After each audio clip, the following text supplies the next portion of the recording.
Olá a todos, sejam bem-vindos novamente, bem-vindos a esta segunda palestra que vai acontecer, esta segunda palestra do primeiro dia da quinta edição da Escola de Pesquisadores do USP de São Carlos. Muito bem, não esqueçam de fazer as suas perguntas lá no chat do YouTube. Portanto, perguntas só lá no chat do YouTube. E no final desta palestra que vai se seguir, então haverá o sorteio de 2 e-books e mais 2 vouchers do curso Zuko Escrita. Eu queria entregar esses prémios lá na outra sala, mas não me deixaram, disseram, não, é só no fim. Disse, tá bom, é só no fim. Chocolate para mim também não tem, não há nada, é só no fim. Ok, meus amigos, vamos então passar à apresentação da próxima palestra, que se intitula Como escrever artigos de alto impacto, da ideia à publicação. E connosco vai estar o coordenador desta escola, o professor Dr. Valtencir Zucoloto. Professor Zucoloto, boa tarde, mais uma vez. Boa tarde, é um grande prazer estar aqui com vocês hoje, falando sobre como escrever artigos de alto impacto, da ideia à publicação. Eu sou o professor Valtencir Zucoloto e é uma honra para mim participar novamente com vocês nesse nosso evento, Quinta Escola de Pesquisadores da USP de São Carlos. É um grande prazer recebê-los aqui conosco. Esse evento ocorre anualmente e é organizado pela nossa comissão do Portal da Escrita Científica da USP de São Carlos. Então, de antemão, eu já agradeço a todos e a todas da comissão que trabalham aí arduamente para trazer para vocês anualmente esse evento que eu considero de grande importância. Tá? Então, meu muito obrigado aqui a toda a nossa equipe. Mas agradeço de maneira particular, em especial, a todos vocês. Eu conheço, nesses últimos tempos, inclusive, as nossas agendas estão muito ocupadas. Então, vocês encontrarem um tempo aí na agenda de vocês para passarem esses dias aqui conosco, nos dá uma grande alegria e também nos traz uma grande responsabilidade. A gente sabe que a gente tem a obrigação, o comprometimento de a cada ano fazer um evento melhor para vocês. Tudo isso é para vocês. Então, sejam muito bem-vindos, muito bem-vindas. Tá bom? Bom, eu sou o professor Valtencir Zucoloto, sou professor titular aqui na USP de São Carlos. Eu coordeno o grupo de nanomedicina e nanotoxicologia, essa é a nossa área de pesquisa, onde a gente busca avanços científicos, né? Mas nosso grupo também trabalha nessa outra área, mais didática, digamos assim. Há mais de 15, 17 anos, mais ou menos, eu tenho trabalhado aí na produção e tenho ministrado vários cursos, palestras, mini-cursos, né? Sobre escrita científica e editoração.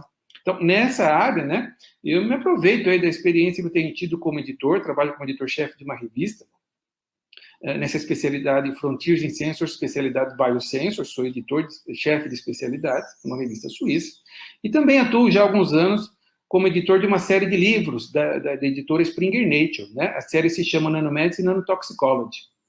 E, atualmente, tenho a honra e o prazer de coordenar essa nossa comissão do Portal da Escrita Científica da USP de São Carlos.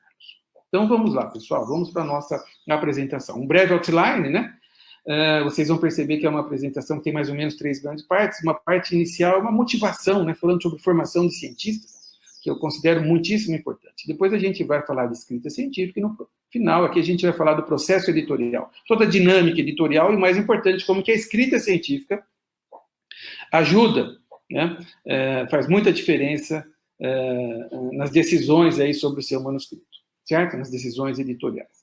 Muito bem. Então, eu sempre gosto de começar nossas conversas falando sobre nós, sobre esse profissional, o cientista, o pesquisador. Eu sempre gosto de ressaltar que é uma carreira extremamente gratificante, por vários motivos. Então, se você tem uma inclinação, gosta de ciências, você que está aí na sua graduação, pós-graduação, ou se você já é um cientista, já é um professor, é uma carreira muito gratificante, por vários motivos. O primeiro deles é que é uma carreira que, com o fruto do seu trabalho, você pode rapidamente aplicar isso para o bem do próximo, para o bem da sociedade. Isso é impagável, pessoal? Claro que existem outras profissões também que têm essa característica. A gente vê pessoal da saúde, das áreas de saúde, por exemplo, eles estão lá na frente de combate, especialmente em tempos de pandemia, como a gente vive. né? Então, a gente é muito agradecido a esses profissionais. Mas a gente também percebe que a ciência, o fruto do trabalho dos cientistas e pesquisadores, ela, a médio, curto, médio e longo prazo, né? Ela vai trazer benefícios enormes sobre prevenção, sobre terapias, né, que também nos ajudam bastante em épocas de pandemia. Então, é muito gratificante essa profissão de cientista. Tá? Outra característica que a gente tem, especialmente no Brasil, onde a maioria dos cientistas está trabalhando nas universidades, é a flexibilidade que nós temos de trabalhar com temas que nos interessam, que nos agradam, que a gente goste, né? Essa flexibilidade, profissionalmente falando, também é muito importante. Então, quem tiver interesse, né, siga essa carreira, você não vai se arrepender, tá? Vale muito a pena, tá? A carreira de cientistas é realmente muito gratificante, pessoal. Características importantes de um bom cientista, né? Então, veja, para vocês que não têm ainda ideia, né, de como se formar para atuar como pesquisador, como cientista, a gente vai falar disso daqui a pouquinho, mas eu gostaria de falar, pessoal, de duas características que são a base para que você tenha um bom desempenho, uma boa performance na sua vida de cientista. E não são características muito complicadas, de maneira nenhuma. Você vai ver que são características imanentes, né? A gente nasce com isso. Nada mais do que curiosidade e criatividade. É disso que a gente precisa para ser um grande cientista, tá bom? Todo o resto vem a partir disso, então não se preocupe. Mas essas características são fundamentais, pessoal. E são, né, a gente já nasce com isso. Como eu falei, são características imanentes do ser humano. Quem tem dúvidas é só olhar aí crianças brincando, por exemplo, certo? Você vai perceber que a curiosidade e a criatividade estão à flor da pele. Tá bom? O problema é que muitas vezes a gente, na nossa carreira, perde um pouco dessas características. E aí a gente tem que retomar, certo? Porque um cientista que perdeu curiosidade ou criatividade, bom, a sua carreira está comprometida. Ele pode continuar sendo um excelente professor, chefe, departamento, não sei, mas como cientista está um pouco comprometido. Então, é muito importante que a gente resgate isso. Mas tem um problema pior ainda e mais grave, pessoal, e que é bastante atual. Muitas vezes, já no processo de formação do cientista, né, nesse processo de formação do cientista, essas características já ficam comprometidas. Esse é um grande problema e eu vou falar disso agora, né? Então, veja, no Brasil e em todo o mundo, né, praticamente, a gente tem mais ou menos algumas etapas para a formação de um pesquisador, de um cientista, né? Logo depois, na graduação, é possível e é altamente recomendável, inclusive, eu recomendo muito que nossos alunos já tenham contato com pesquisa científica, em qualquer área, certo? São aí as etapas os cursos de iniciação científica, por exemplo, né? Inclusive, a gente tem bolsas específicas para serem implementadas aí para esses alunos de graduação, tá? É muito importante. Se você é da graduação, não perca a oportunidade de fazer uma ou mais boas iniciações científicas numa área ou outra área, né? Que vale muito a pena. Bom, mas formalmente falando, digamos assim, né, a gente vai formar nossos cientistas, né, nos cursos de pós-graduação, mestrado e doutorado, certo? Nós temos um sistema de pós-graduação muito abrangente, é muito importante no país, né? A partir dos nossos programas de pós-graduação em todas as áreas.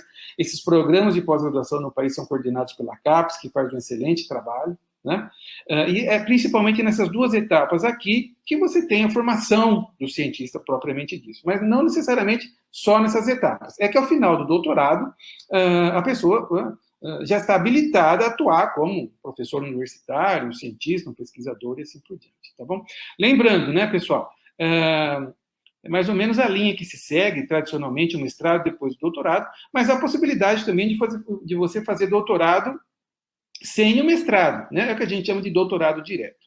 Inclusive, no estado de São Paulo, com a nossa agência de fomento, a FAPESP, tem linhas de financiamento de bolsas aqui, específicas para doutoramento direto. Se você tem dúvidas, converse aí com os coordenadores de pós-graduação da sua instituição, né, para tirar todas essas dúvidas. Mas tem também uma outra etapa, né, muitíssimo importante, que é a etapa de pós-doutorado, né? E é muito importante que nossos pós-doutorandos, eles entendam que essas etapas de pós-doutoramento, 1 ano, 2 anos, 3 anos ou mais, né, faz parte do processo de formação do cientista. Né? Isso faz parte do processo de formação do cientista. E é importante que não haja uma pressa além daquela pressa natural de conseguir uma posição. Claro, o pós-doc está numa posição ali um pouco distinta, digamos assim, né?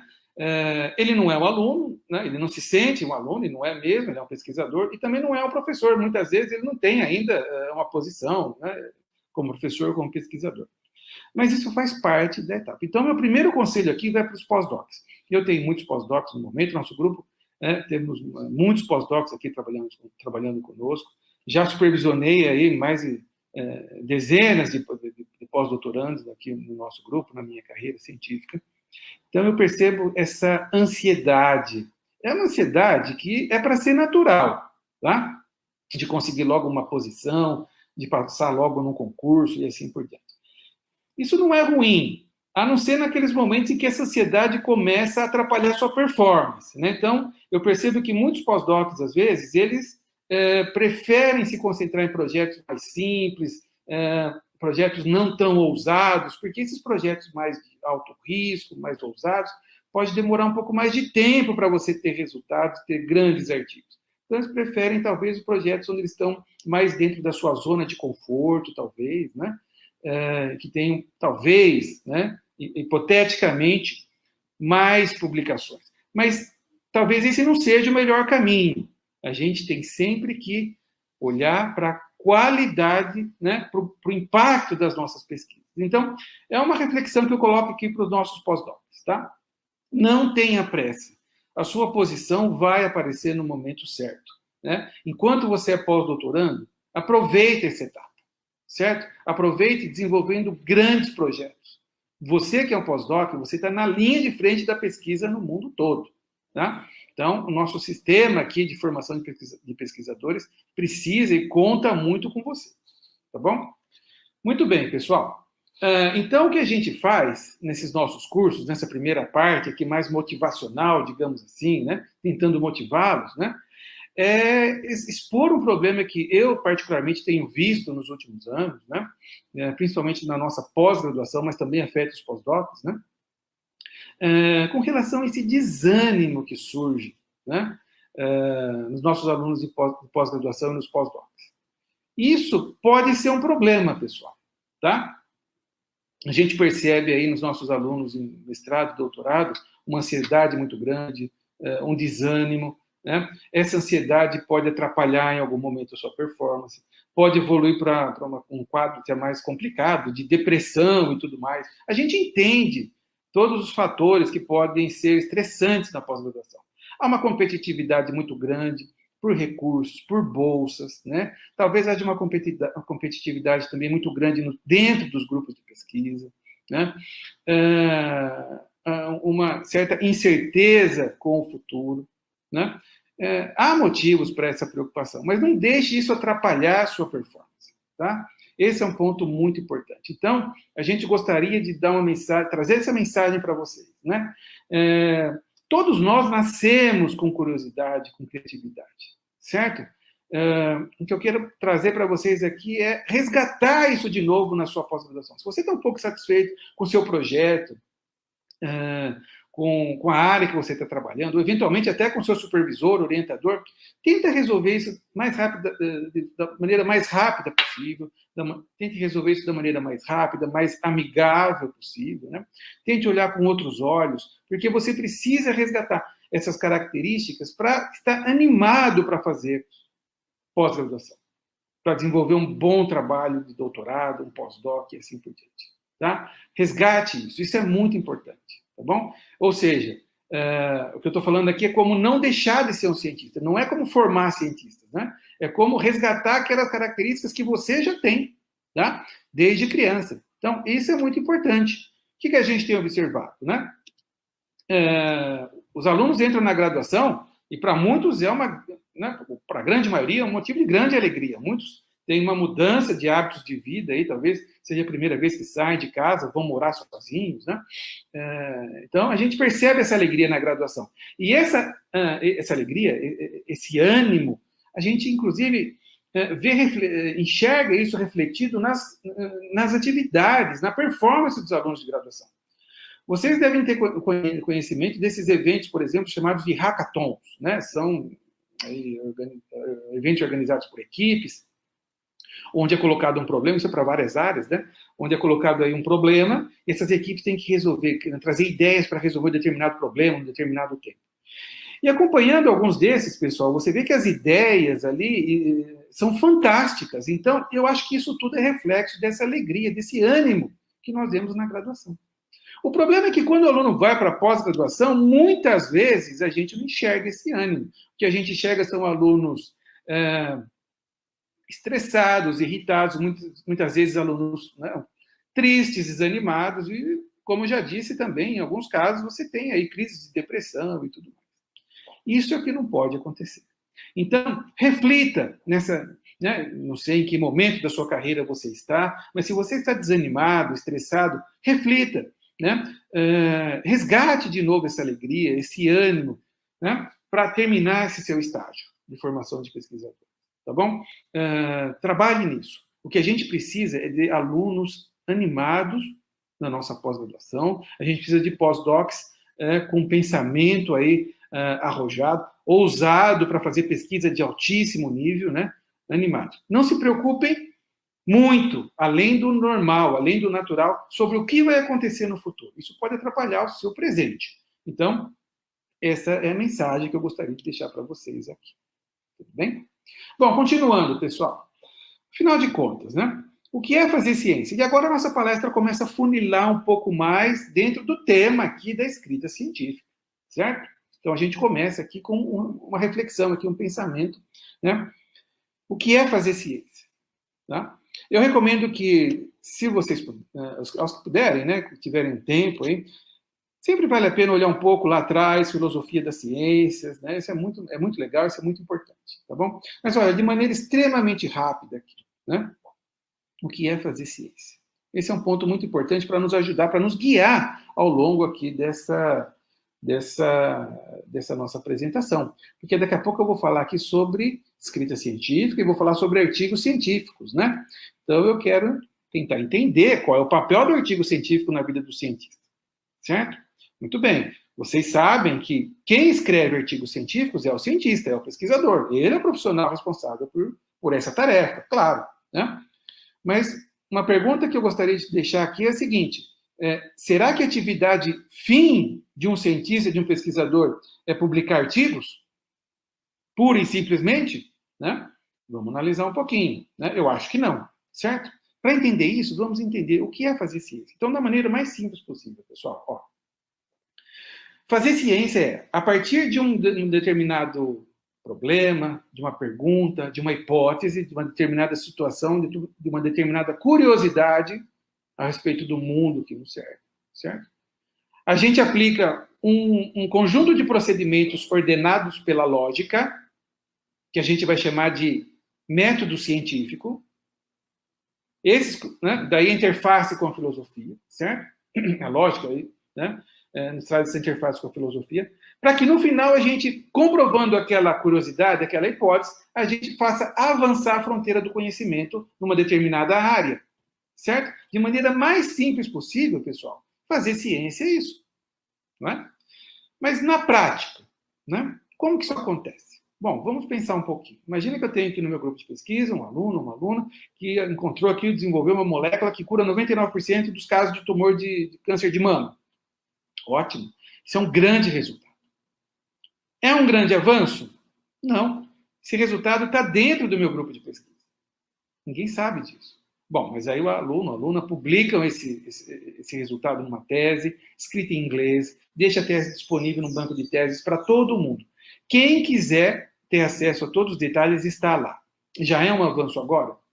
Não. Por que não? Porque a tese não tem por finalidade trazer o avanço para a área. Tese é um documento acadêmico, que tem uma determinada finalidade. Tá? Não é um documento onde os cientistas vão procurar avanços. Claro, pode haver exceções. Tá? Então, veja, existe uma maneira de trazer o resultado do meu grupo de trabalho, da minha pesquisa, para a minha área, para ser reconhecido como avanço. Quando eu falo área, são para os pares, né, para os outros cientistas, para o trabalho ser aceito, refutado, criticado, o que quer que seja. Certo? Então, para levar esse meu resultado do meu grupo de pesquisa para a minha área, eu preciso de um veículo para fazer isso. Né? Esse veículo é o artigo científico internacional. Certo? Foi diferente no passado, pode ser diferente no futuro. Né? Pode ser que a gente não tenha esse modelo de publicações com tantas revistas como a gente tem hoje, daqui 10, 20 anos. Pode ser que as redes sociais tenham um papel muito diferente. Não sei, a gente não sabe. Mas hoje, o que importa é isso. Claro, né? Lembrando aqui, fazendo um parênteses em reconhecimento às outras áreas. Pode ser que alguma área, pessoal, humanas, por exemplo, algumas sub-áreas de humanas, não seja o artigo científico que tem esse papel tão importante. Lá pode ser um outro documento, um livro, um ensaio, uma peça, certo? Uma monografia. Claro, né? A gente aqui tem que respeitar todas as particularidades de todas as áreas. Mas lembrando, todas as áreas, principalmente humanas e sociais, também têm sempre grandes revistas e grandes artigos sendo publicados a cada instante. Tá bom? Então, esse é o papel do pesquisador, pessoal. Trazer um avanço para a área. Mas, nesse momento, principalmente nas nossas áreas aqui exatas, biomédicas, engenharias, eu não consigo fazer isso, né, se não for através de um artigo científico internacional. Então, esse é um ponto muito importante. É por isso que a gente publica artigos. Atividade fim do cientista é publicar artigos? Então, eu acho que não. Atividade fim do cientista é trazer um avanço para a área. Seja em conhecimento básico, seja em conhecimento aplicado, seja em engenharias, em todas as áreas. Certo? Então, esse é um ponto muito importante. E para fazer isso, a gente precisa do artigo científico. Então, se a gente tivesse que colocar aqui um roadmap, né, desse processo científico, seria mais ou menos assim. Tudo surge como uma ideia, tudo surge no intelecto, e a gente vai falar da importância das ideias daqui a pouquinho, tá? Essas ideias vão tomar forma física pela primeira vez no projeto de pesquisa. Esse documento é extremamente importante. Depois vem a etapa de implementação da pesquisa. Aqui entram as disciplinas de metodologia científica, certo? Cada área tem seu modus operandi, tem sua maneira de fazer pesquisa. Você vai, né, você vai então conseguir resultados, né, que podem ser aqueles resultados, digamos, esperados, né, ou não. Geralmente não, né? Quem faz pesquisa sabe que muito dificilmente na primeira vez você consegue aquilo que você estava imaginando que conseguiria, tá bom? Esses resultados podem retroalimentar o sistema, surgem novas ideias, você readapta, modifica aquela ideia original e assim por diante. E, portanto, no final você tem um output. Esse output pode ser a sua monografia, do seu TCC, sua dissertação, sua tese, né, um artigo, uma patente, um produto, ou várias coisas dessas, né? Por que não? Uma tese, uma patente, um produto, certo? Mas é importante que você entenda, né, que tudo isso começa com as suas ideias. Então, é muito importante. Essa é uma das duas principais requisitos aqui para você fazer ciência de alto nível. Capacidade de ter ideias. Está ligado lá atrás com curiosidade e criatividade, tá? Mas tem uma coisa aqui também que permeia todo esse organograma aqui, pessoal, que não está claro aqui, né? Não está visível aqui. O que que é? É o trabalho, é a força de vontade. É preciso trabalho, força de vontade para fazer pesquisa de alto nível, certo? Então, lembrem-se disso, pessoal. Capacidade de ter boas ideias e força de vontade. Não tem como errar, tá? Muito bem, olha que coisa interessante aqui. Vamos ver um ciclo que acontece aqui, que é muito legal da gente observar. Bom, nós estamos falando aqui de artigos científicos de alto impacto, mas lembra, antes do artigo vem a ciência. Então, não há artigos de alto impacto sem antes ter havido ciência de alto impacto, ciência ousada e de alto nível. Esse é o ponto importante. Isso vem antes do artigo. Por outro lado, não há ciência de alto nível sem uma ideia ousada e de alto nível, porque para a gente fazer ciência, a gente antes desenhou aquela ideia, aquela pesquisa, né? E isso vem de um trabalho intelectual, a sua capacidade de ter ideia. Agora veja, como é que você vai ter capacidade de ter ideias ousadas de alto nível se você não tem mais curiosidade e criatividade? Então, é um ciclo virtuoso que se fecha. Esse slide é importantíssimo, pessoal, para nos guiar aqui no nosso dia a dia, na nossa vida científica. Claro, né? Não é todo dia, toda hora que a gente consegue trazer grandes avanços, grandes impactos para as nossas áreas. Lógico que não, né? No dia a dia, a gente tem aqui um grande resultado que a gente publica, né? Outros resultados, assim, menos impactantes, e a gente vai, né, vivendo assim. O importante é ter a preocupação de querer sempre fazer a ciência melhor possível. Essa preocupação é que é importante a gente ter, especialmente vocês, no seu mestrado, no seu doutorado, no seu pós-doc, certo? Não se apegue muito a numerologias. A gente quer qualidade, não quantidade. Então, esse é um ponto muitíssimo importante. Claro que alguns grupos, dependendo da situação, da equipe e tudo mais, têm aliado, né, qualidade com quantidade, lógico, né? Mas se preocupe em fazer ciência de alto nível, pessoal. Isso é muito importante. Olha que interessante, né? Falando em ciência de alto nível, né? Nós temos no Brasil várias agências de fomento, e eu vou mostrar aqui um pedacinho do edital, né? Um edital de chamada para propostas de projeto, né? Do CNPq. Era um edital do Ministério da Saúde, na verdade, em terapias avançadas, isso é do ano passado, tá?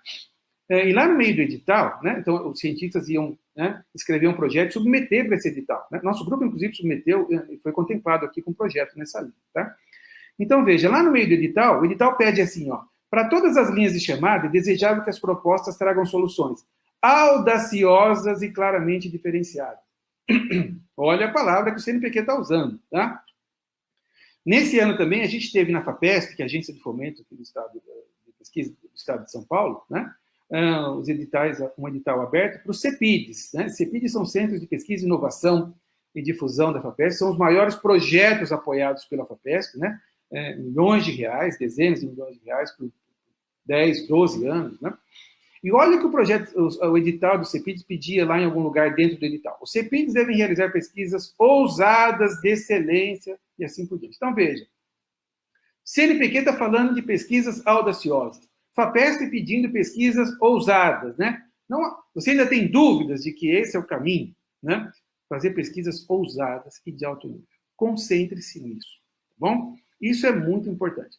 Deixe essa história, não faça mais do mesmo, né? Dentro do possível, com bom senso, com o pé no chão, né? Esforce-se para ter boas ideias, né? Ideias de como trabalhar realmente na fronteira do conhecimento na sua área de pesquisa. Isso é muito importante, tá bom? E termina essa primeira parte aqui com algumas dicas muito simples, viu, pessoal? Que, humildemente falando, né? São dicas muito simples e muito óbvias sobre como ter boas ideias. Mas muitas vezes a gente vê que o que nos falta é a simplicidade, né? E também o que é óbvio.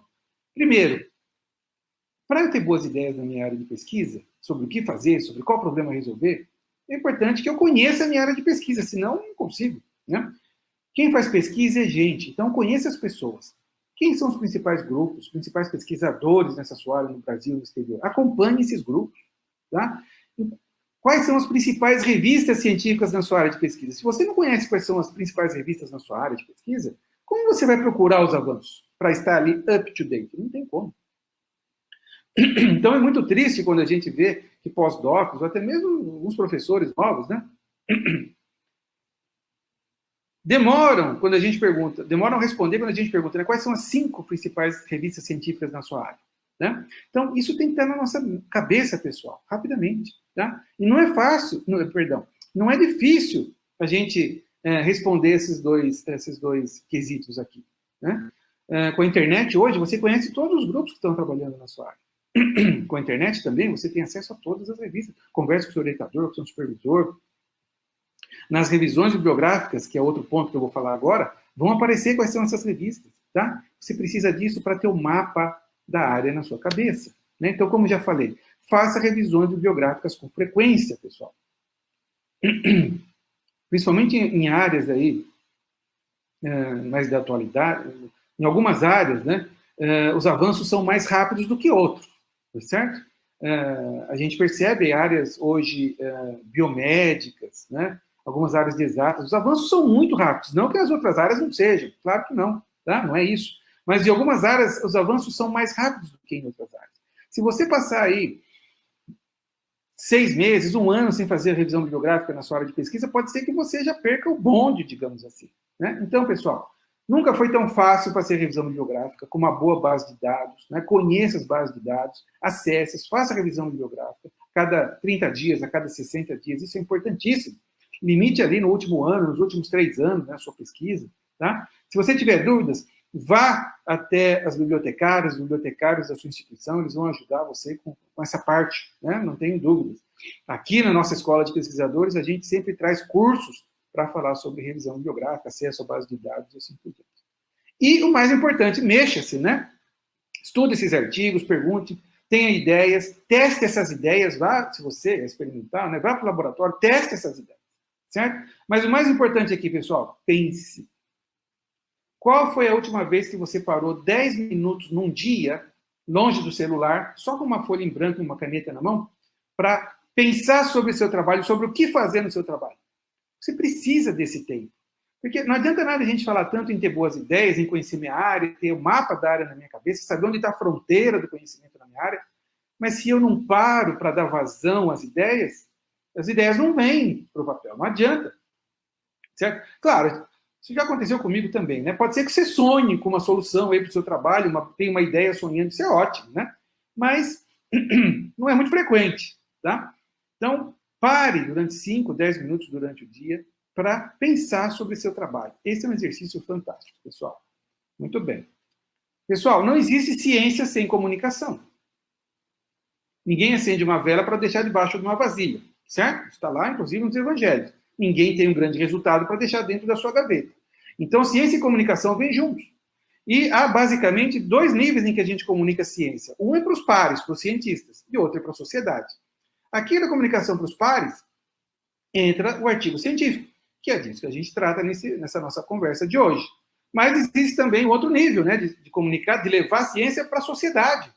Muitas vezes para aqueles indivíduos que não estão tão próximos assim da academia. Né? Talvez seja até um nível mais nobre, digamos assim. Aqui entra em cena, né, o jornalismo científico, os divulgadores científicos e assim por diante. Hoje a gente vai falar de divulgação para os cientistas, e quando a gente fala disso, nessa área, né, finalmente a gente está falando de escrita científica. Veja, afunilamos ainda mais. Né? Chegamos no principal tópico aqui da nossa palestra, o tópico pelo qual vocês foram fisgados aí para estarem aqui conosco, a escrita científica.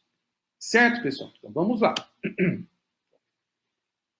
Vamos olhar para a escrita científica como um gênero textual. Da mesma maneira que você tem poesia, tem romance, tem ficção, né? Você tem também a escrita científica.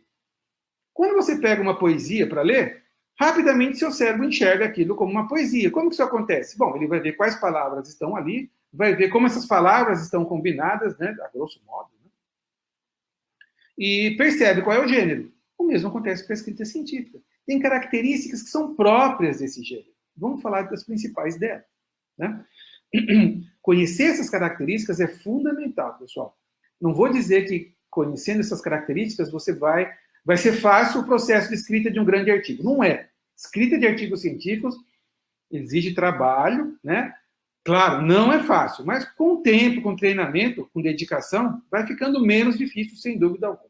Tá? Conhecer essas características pode ajudar bastante. Então, vamos lá. Primeira característica importante, a audiência.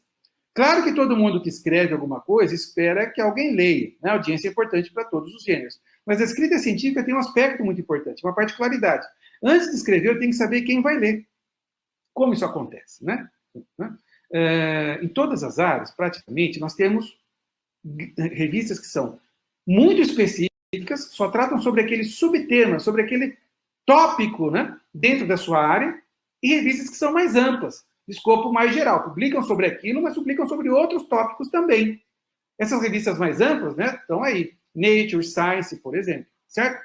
E revistas específicas, cada um de vocês já está lembrando aí das suas áreas. O que acontece?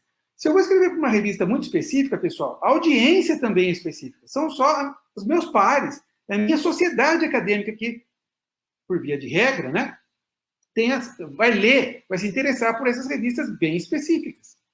Então, quer dizer, será que na hora de escrever meu artigo eu preciso usar texto para dizer qual área que eu trabalho, por que essa área é tão importante, quais são os desafios dessa área? Talvez não, a audiência conhece bem a área. Então, eu escrevo de uma maneira muito mais direta os resultados, os avanços. Mas se eu for escrever esse mesmo trabalho, né, se eu decido escrever numa revista publicar numa revista mais ampla, de escopo mais geral, aí sim eu preciso contextualizar o leitor. porque ele não é necessariamente da minha área. Eu preciso trazer informações sobre a minha área, por que ela é importante, quais são os grandes avanços, os desafios, né? A motivação para o meu estudo e assim por diante. Isso é a preocupação com a audiência. Depois vem um aspecto muito importante do texto de alto impacto, pessoal: clareza e concisão. Principalmente nas nossas áreas. Então, veja, né? Principalmente nessas áreas, exatas, engenharias, biomédicas, o texto é claro e conciso. Claro, em algumas outras áreas de humanas, talvez, né, a área já está acostumada com textos mais longos, clareza e concisão, né? Não é um problema.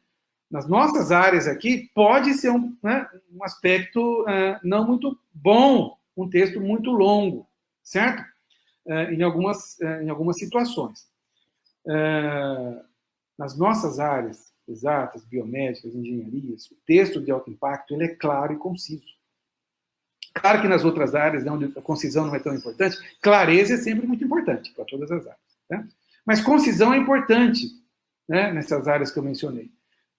O que é clareza? Clareza é a capacidade que a gente tem de combinar palavras para que essa mensagem que eu estou colocando nas palavras, mensagem científica, seja rapidamente absorvida pelo cérebro do leitor. Então, imagina que você tem um gráfico, né? E lá está mostrando, 50 micromolar de tal substância mata 90% das células. Essa é a mensagem científica. Eu tenho várias maneiras de escrever isso, de combinar palavras para passar a mesma mensagem. São várias formas, mas tem uma que é mais rápida. E tem uma que geralmente essa forma é a mais concisa, é a que eu economizo mais as palavras, certo? Então se preocupem muito com isso, porque a gente percebe, né, que é um desafio para muitos de nós. Né? Escrever muito, muitas vezes, e eu tenho trabalhado, editado textos, artigos científicos todos os dias, né? Graças a Deus nosso grupo aqui publica bastante, mas de outros artigos também, né, nos nossos cursos, nas nossas aulas. Então, a gente, às vezes, até consegue colocar mensagem científica, só que aí a gente acha que está curto e vai colocando palavras, até estragar o texto. Não pode. Deixe claro qual é a mensagem e ponto. Certo? Isso é muito importante, pessoal. É o único gênero literário onde eu sou obrigado a citar outros autores, certo? Nenhum poeta vai citar como outro poeta faz poesias, né? Eu acho que isso não existe, certo? Mas aqui nós somos obrigados a citar e trazer outros autores, né? Outras ideias. Esse é o processo de citação e referenciamento. E é um espaço, então, é um gênero onde não tem espaço para suspense. Na primeira chance que você tiver no artigo, deixe claro para o leitor qual é o grande avanço que você está trazendo. Qual que é a primeira seção do artigo, pessoal, onde eu consigo trazer o resultado da minha pesquisa? Vocês lembram? Pensem um pouco aí. Talvez a maioria de vocês tenha falado no resumo, no abstract. É verdade. Mas existe um lugar antes do resumo ainda que eu consigo já deixar claro qual é o meu grande resultado e a gente vai falar disso. Muito bem, pessoal. Então agora a gente está focalizando ainda mais. Eu vou falar agora do artigo científico, né? Então eu tenho uma figura aqui que não é minha, uma figura aqui da década de 80, eu fiz aqui uma adaptação, né? Uma figura muito ilustrativa sobre o que é um artigo científico. A gente pode ver rapidamente que o artigo científico é esse documento separado por partes, ótimo, a gente já sabe disso. Mas olha aqui também, ó. Olha esse formato. Um artigo científico, pessoal, tem cintura. E essa cintura vem da onde? Essa cintura vem do movimento do fluxo de ideias. Mais especificamente, ideias gerais para o específico, né? Para específicas, e de específicas para geral de novo, para gerais de novo. Certo? E são duas seções que fazem esse movimento importantíssimo do ponto de vista aqui, ó, linguístico, né? Introdução. Uma boa introdução, né? Você vai perceber claramente esse movimento, né? Ideias, informações gerais, que vai convergindo aqui para informações específicas. A gente vai falar disso. E nas conclusões é o movimento oposto. O que são informações gerais, pessoal? São aquelas que são importantes para mim e para todos da minha área. Informações específicas, aquelas que só eu fiz. Por exemplo, qual é o seu propósito? O objetivo do seu projeto, esse propósito do artigo que você está trazendo agora. Os resultados, discussão, informações específicas. Certo? Então vamos lá, vamos conhecer algumas dessas partes aqui. Tá? Algumas dessas sessões. Não dá tempo de ver todas hoje. Tá bom? Vou começar pelo título, porque eu quero trazer para vocês uma estratégia de títulos que talvez muitos não conheçam, ou muitos estejam, né, não familiarizados com essa estratégia que eu acho muito importante. Tá bom? Então vamos lá, vamos falar um pouco de títulos. É fácil ou difícil escrever um bom título? Não é fácil, é complicado. Né? Exige aí esforço. Tá? imaginação, treinamento e tudo mais. Mas vamos lá, né? Tem coisas no título, pessoal, que vocês já sabem. Vocês que estão lendo bons artigos, muitos de vocês já escreveram vários e vários artigos. Mesmo que você não se preocupe com estrutura de informações no artigo, as coisas vão ficando guardadas no seu cérebro quase que automaticamente. Então, por exemplo, um título a gente já sabe. Um título tem que ser claro, conciso, trazer palavras-chave. Isso já está impresso aí no nosso cérebro, tá? Na nossa mente. Por exemplo, ninguém precisa ler esse título inventado aqui para saber que ele é muito longo, que não é bom, tá? É muito grande, poderíamos até melhorá-lo aqui de certa forma. Então, são coisas que a gente já sabe, tá? Mas eu quero avançar um pouco mais nessa análise de bons títulos, pessoal. E aqui eu trago um outro título que não é meu, não é inventado, né? Sempre quando eu trago um texto aqui da literatura, vem a fonte aqui embaixo. Então, vamos lá, ó. Vamos olhar esse título. The Effect of Forest Land Use in the Cost of Drinking Water Supply. Espaço Econométrica Análise. Muito bem, vamos analisar esse título. Ele é muito longo? Não, não é curto, mas não é longo. Ele é muito geral, assim, ou ele é específico, né? Bom, ele é bastante específico. Por exemplo, pelo título eu sei em que área esses autores trabalham. Eu também sei que metodologia eles usaram, certo? Se o título fosse muito geral, não seria bom para a escrita científica? Depende da área. Há algumas áreas que têm uma frequência maior, né, que esses títulos mais gerais aparecem. Então, tudo tem que ser analisado caso a caso, tá bom? Nos nossos cursos aí, a gente aborda, né, essa separação por áreas, tá? Então, mas nas nossas áreas aqui, exatas, biomédicas, eu digo nossas porque é onde eu me encaixo também, né? Áreas de exatas, biomédicas, né? Engenharias, a gente vê com mais frequência títulos um pouco mais específicos. Então, eu acho que esse é um grande título, um bom título, sem dúvida alguma, é um bom título, tá? Mas eu quero fazer outra pergunta aqui. Pelo título, dá para saber qual é o resultado da pesquisa desses cientistas? Pode olhar com calma. Não há nenhuma menção a resultado. Outra pergunta. Seria bom se no título já tivesse menção aos resultados dessa pesquisa? Essa pergunta sempre divide muitas opiniões. Tem gente que vai achar isso muito estranho, né? Não, acho que não, porque se o resultado já estiver no título, ninguém vai ter interesse em ler o meu artigo. Não é assim que acontece, tá? Aliás, né, quem dera, né, mas não é assim, tá? Tem outras pessoas que não têm a mínima noção de como colocar um resultado no título, não conseguem enxergar isso, tá? E é isso que eu quero trazer para vocês aqui como né, para muitos talvez uma novidade, mas como um ponto muito importante na estruturação de títulos, pessoal. Um ponto muito atual, eu diria, certo? Olha esse título aqui, ó, que é um título inventado, né? Vamos ler aqui em português, ó. Nanocomplexos metal polímero induzem regressões espontâneas de tumores de pulmão. Ótimo. Perceba bem, né? Entenda bem, né? Não há um resultado já sendo expresso aqui no título? Ah, sem dúvida alguma. Como que eu posso afirmar isso se não é um grande resultado da minha pesquisa? Talvez o principal. Vamos para outros exemplos da literatura, né? NLRP6 negatively regulates the innate immunity and host defense against bacterial pathogens, né? A Nature aqui, 2012. Preste atenção, o resultado está sendo expresso aqui, pessoal. Isso é muito legal, tá? Mais um aqui para mostrar que são em várias áreas, né? Ocean Dream Thinning enhances the iceberg calving in retreat of Antarctic ice shelves, a PNS, uma grande revista americana, né? Tá aqui um resultado sendo expresso no título. Vamos ver outro, nas áreas aqui sociais, ó.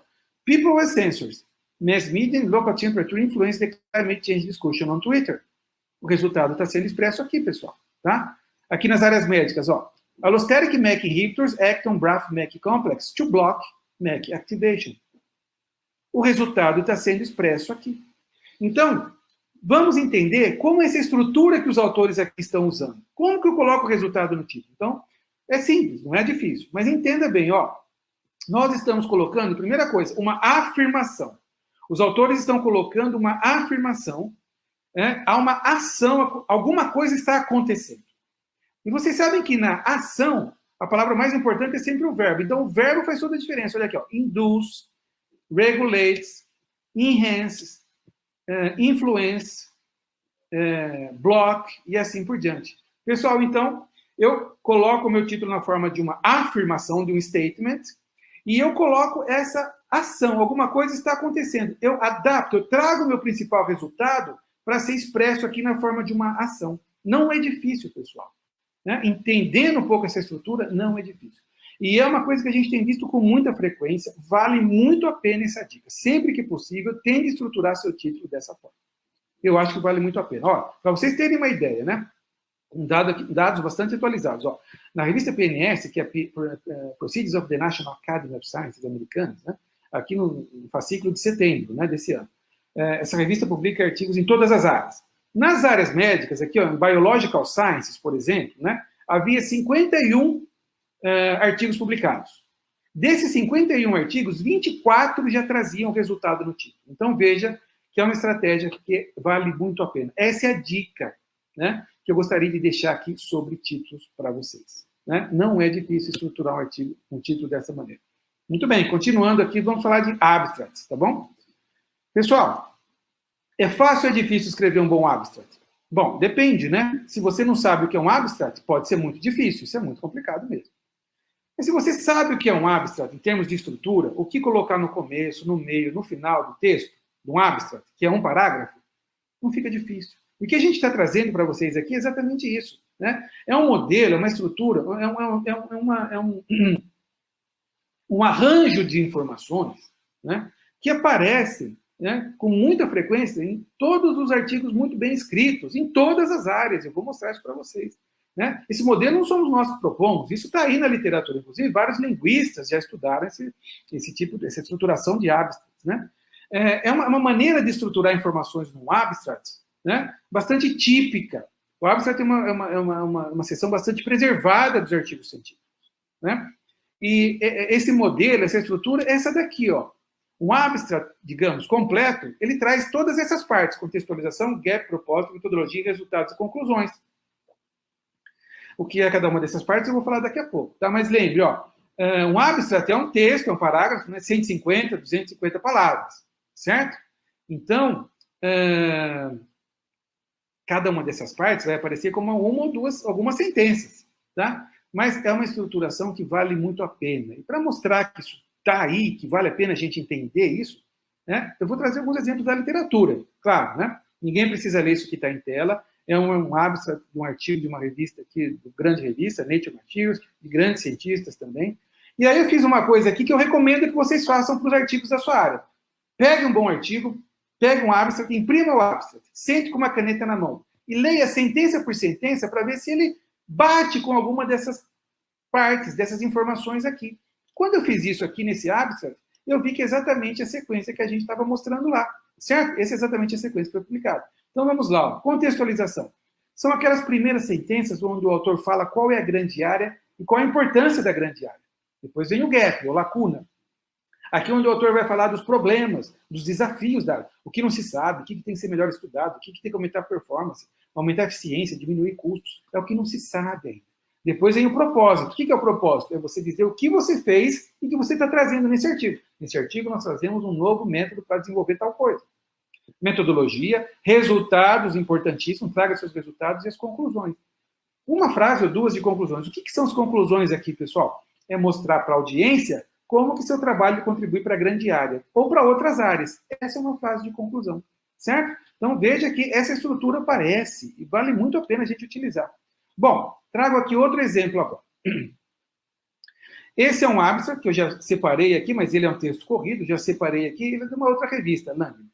É um abstract onde o autor começa falando o que ele fez, multicamadas de polieletrônico foram depositadas sobre partículas coloidais. Isso é o propósito dele. Depois ele fala da metodologia, os resultados e as conclusões. Mas não tem contextualização e não tem gap. Por causa disso, não é um bom abstract? É um bom abstract. Só que, por algum motivo, que a gente não sabe, mas o autor não quis colocar contextualização e gap. Talvez pelo fato de ser uma revista mais específica. Certo? Lembra lá atrás da questão da audiência? Então, isso é muito importante. Mas então, veja, eu trago esses dados para mostrar uma coisa importante. Primeiro, preciso usar essas 6 partes? Não necessariamente, mas é muito recomendável que você se acostume a escrever um abstract completo. Mas lembre, se você quer omitir uma outra parte, tem 2 partes que tem que aparecer obrigatoriamente: propósito e resultado, senão não é mais um abstract. E outra coisa importante, a sequência com que isso aparece. Tem que ser essa sequência. Não dá para contextualizar, falar de um problema, contextualiza de novo, fala de outro problema. Não dá. Tem que seguir essa sequência. Coloque esses blocos. Isso é muito importante, pessoal. Isso vale para o resumo da dissertação da sua tese, isso vale da sua dissertação ou da sua tese, isso vale para outros resumos aí de outros documentos, monografia e tudo mais, tá?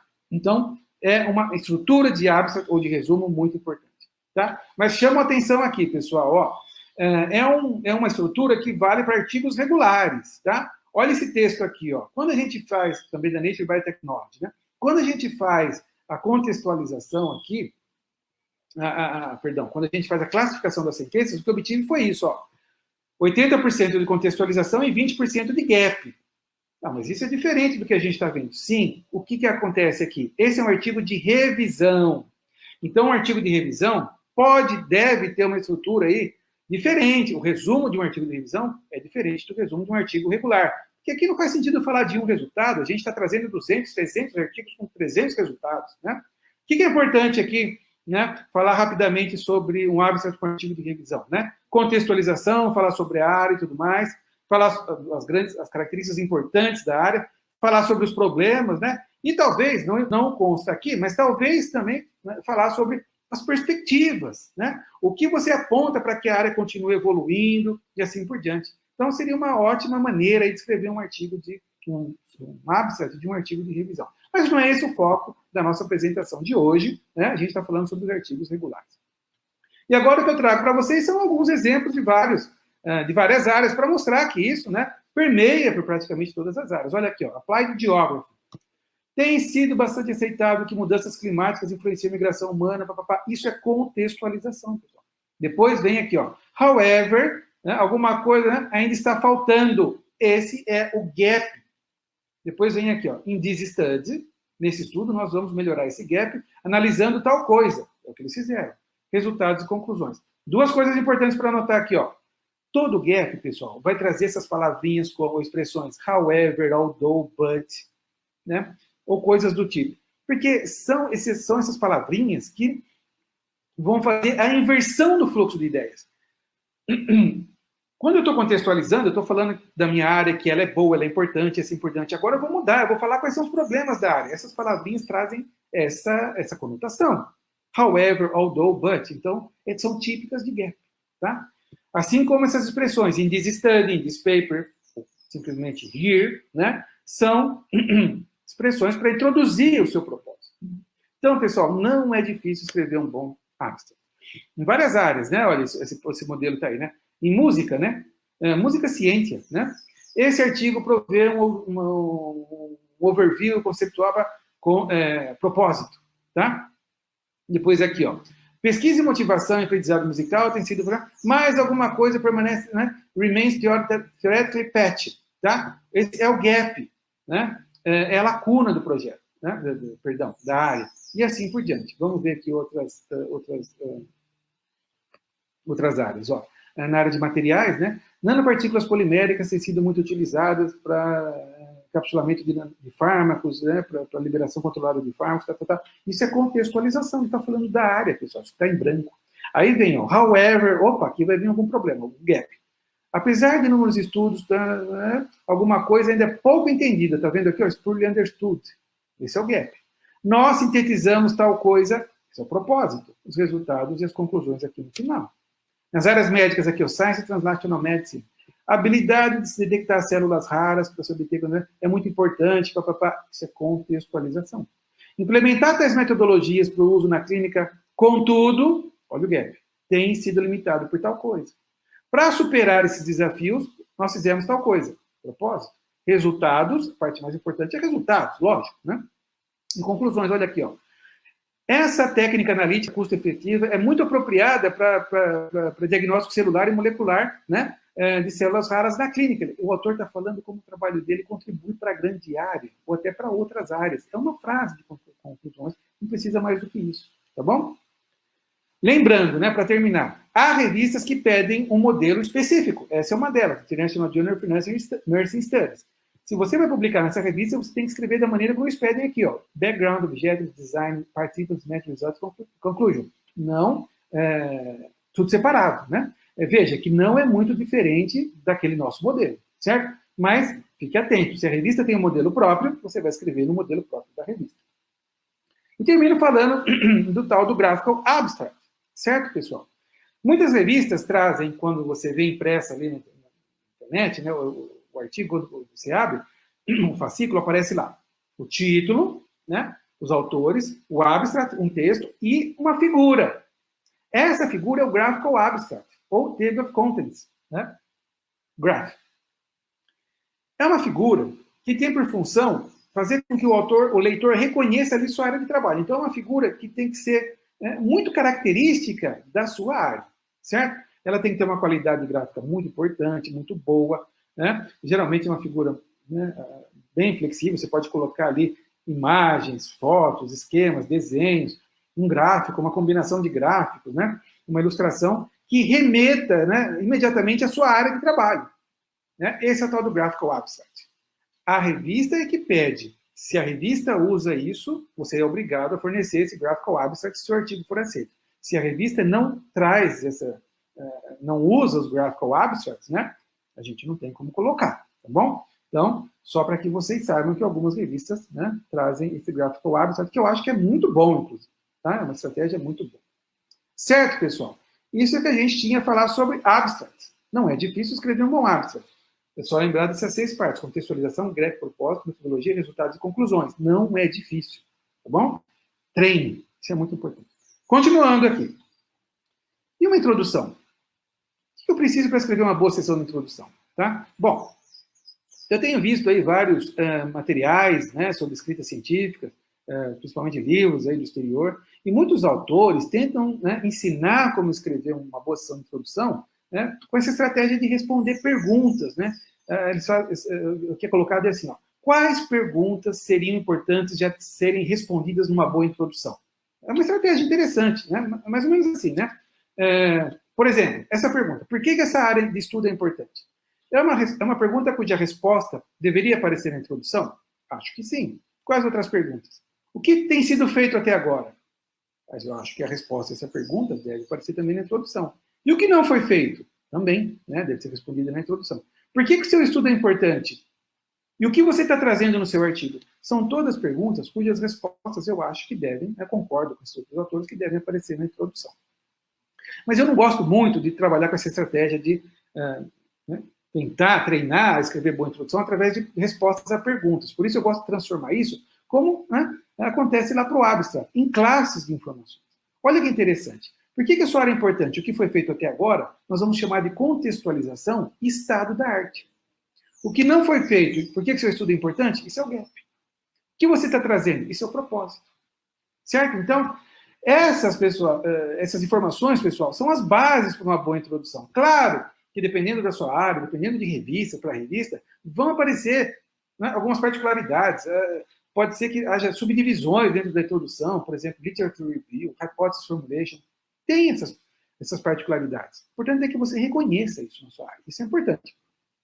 Mas a base para uma boa introdução está aqui, pessoal. Certo? Então, essas 4 classes de informações formam a base de uma boa introdução. Certo? Isso em termos de informações. Em termos de fluxo de ideias, né? Lembre que uma introdução ela tem aquele movimento do geral para o específico. Lembra? Ao passar de um parágrafo para outro, ou mesmo dentro de um parágrafo, eu tenho que ir afunilando, passando de informações gerais para específicas. Como que eu faço isso? Olha, eu começo falando sobre minha área, contextualização, assim por diante. E termino o último parágrafo, vocês sabem muito bem. O que vem no último parágrafo? Né? O objetivo do seu projeto, que aqui a gente vai chamar de propósito. Nesse trabalho nós fizemos tal coisa. Tá? Então, quando eu sigo, né, vamos colocar aqui, ó. Quando eu sigo essa sequência, né, automaticamente já sai esse afunilamento, né, passando esse movimento, né, essa dinâmica de informações gerais para informações específicas.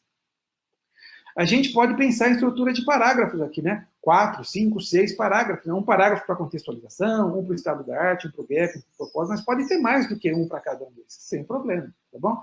E outra coisa importante também, você pode alternar aqui, ó, o gap e o estado da arte. Você pode colocar contextualização, depois o gap, o estado da arte, depois o propósito. Né? Mas o importante é que comece com contextualização e termine com propósito. Tá bom? O que é o estado da arte? A gente já falou sobre contextualização, sobre gap, sobre propósito. O que é o estado da arte, pessoal?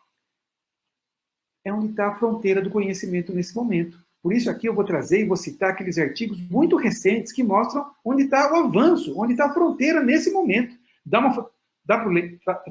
Traz para o leitor uma fotografia, né, de onde estão os avanços científicos nessa área, nessa sub-área, nesse momento. Isso é o que a gente vai chamar de estado da arte, pessoal.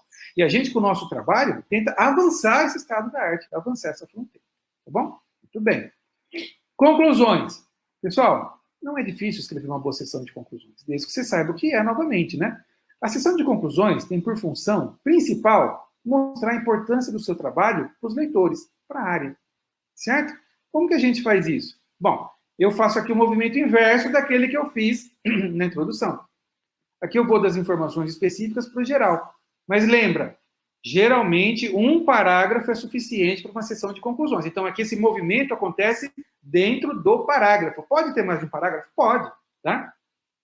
Mas esse movimento, né, geralmente a gente escreve com um parágrafo de sessão de conclusões, esse movimento está dentro do parágrafo. Então veja, como que eu faço isso? Eu trago o meu principal resultado, por exemplo, né? Isso é bastante específico. Eu faço uma interpretação sobre esse principal resultado e falo como ele contribui para a grande área. Claro que na sessão anterior, na sessão de resultados, discussão, eu usei, né, todo o meu arcabouço, palavras-chave, jargões, e expliquei com muito detalhe, muito detalhadamente, né, aqueles resultados. Aquelas explicações estão lá. Mas aqui eu vou fazer um resultado, uma interpretação, né, um pouco mais ampla, digamos assim, né, como se fosse para uma audiência um pouco mais ampla.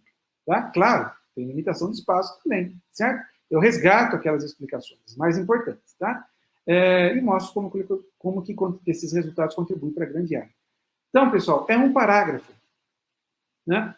Trago os principais resultados, faço uma breve interpretação e mostro como que eles contribuem para a grande área.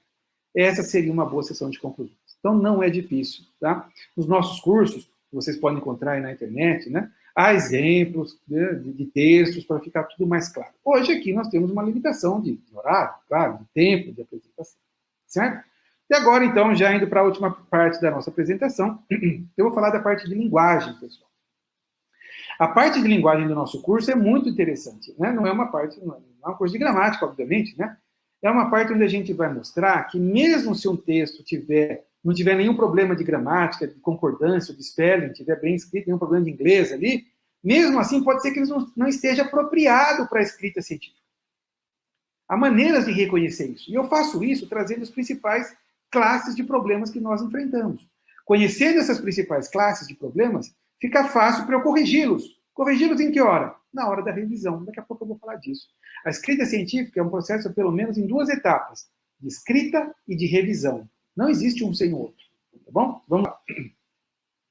Então, nessa parte de linguagem, né, olha, o que a gente quer é isso. Né? Eu vou fazer aqui uma brincadeira. Ó. Vou projetar aqui um texto. Leiam comigo. Ó. Um verme na maçã. Certo? Muito bem. Quantos de vocês será que viram que tem um problema ali? Vou projetar de novo. Um verme na maçã. Talvez muitos ainda não viram que tem um problema de escrita ali. Então vamos falar agora, né? Um verme na maçã. Tem 2 Ds, pessoal. Por que eu estou trazendo esse exemplo aqui, né? Porque é exatamente isso que a gente quer. Quando você está escrevendo ou lendo um texto que você está trabalhando há muito tempo, está trabalhando nele há muito tempo, muitas coisas de revisão, de linguagem, de estilo, você não enxerga como um problema, certo? Mas a partir do momento que a gente aponta onde está o problema, que eu conheço qual é o problema, agora é impossível você olhar para esse texto aqui e não ver esses 2 Ds pulando nos seus olhos aqui. Por quê? Porque você reconheceu o problema e agora você vai corrigir. É isso que a gente quer. Com classes de informações, com classes de problemas, de situações complicadas. Como essa, por exemplo, ambiguidade. Então, ambiguidade pode ser um problema muito grave na escrita científica. Por quê? Você vai escrever uma coisa e o leitor interpreta de outra maneira. Isso é muito complicado, né? Então, ó, essa é uma figura ambígua, né? Alguns veem aqui uma senhora mais idosa, outros vão ver aqui uma moça, uma senhorita mais nova, né? Isso é uma figura ambígua. Há frases ambíguas, né? Por exemplo, chickens are ready to eat.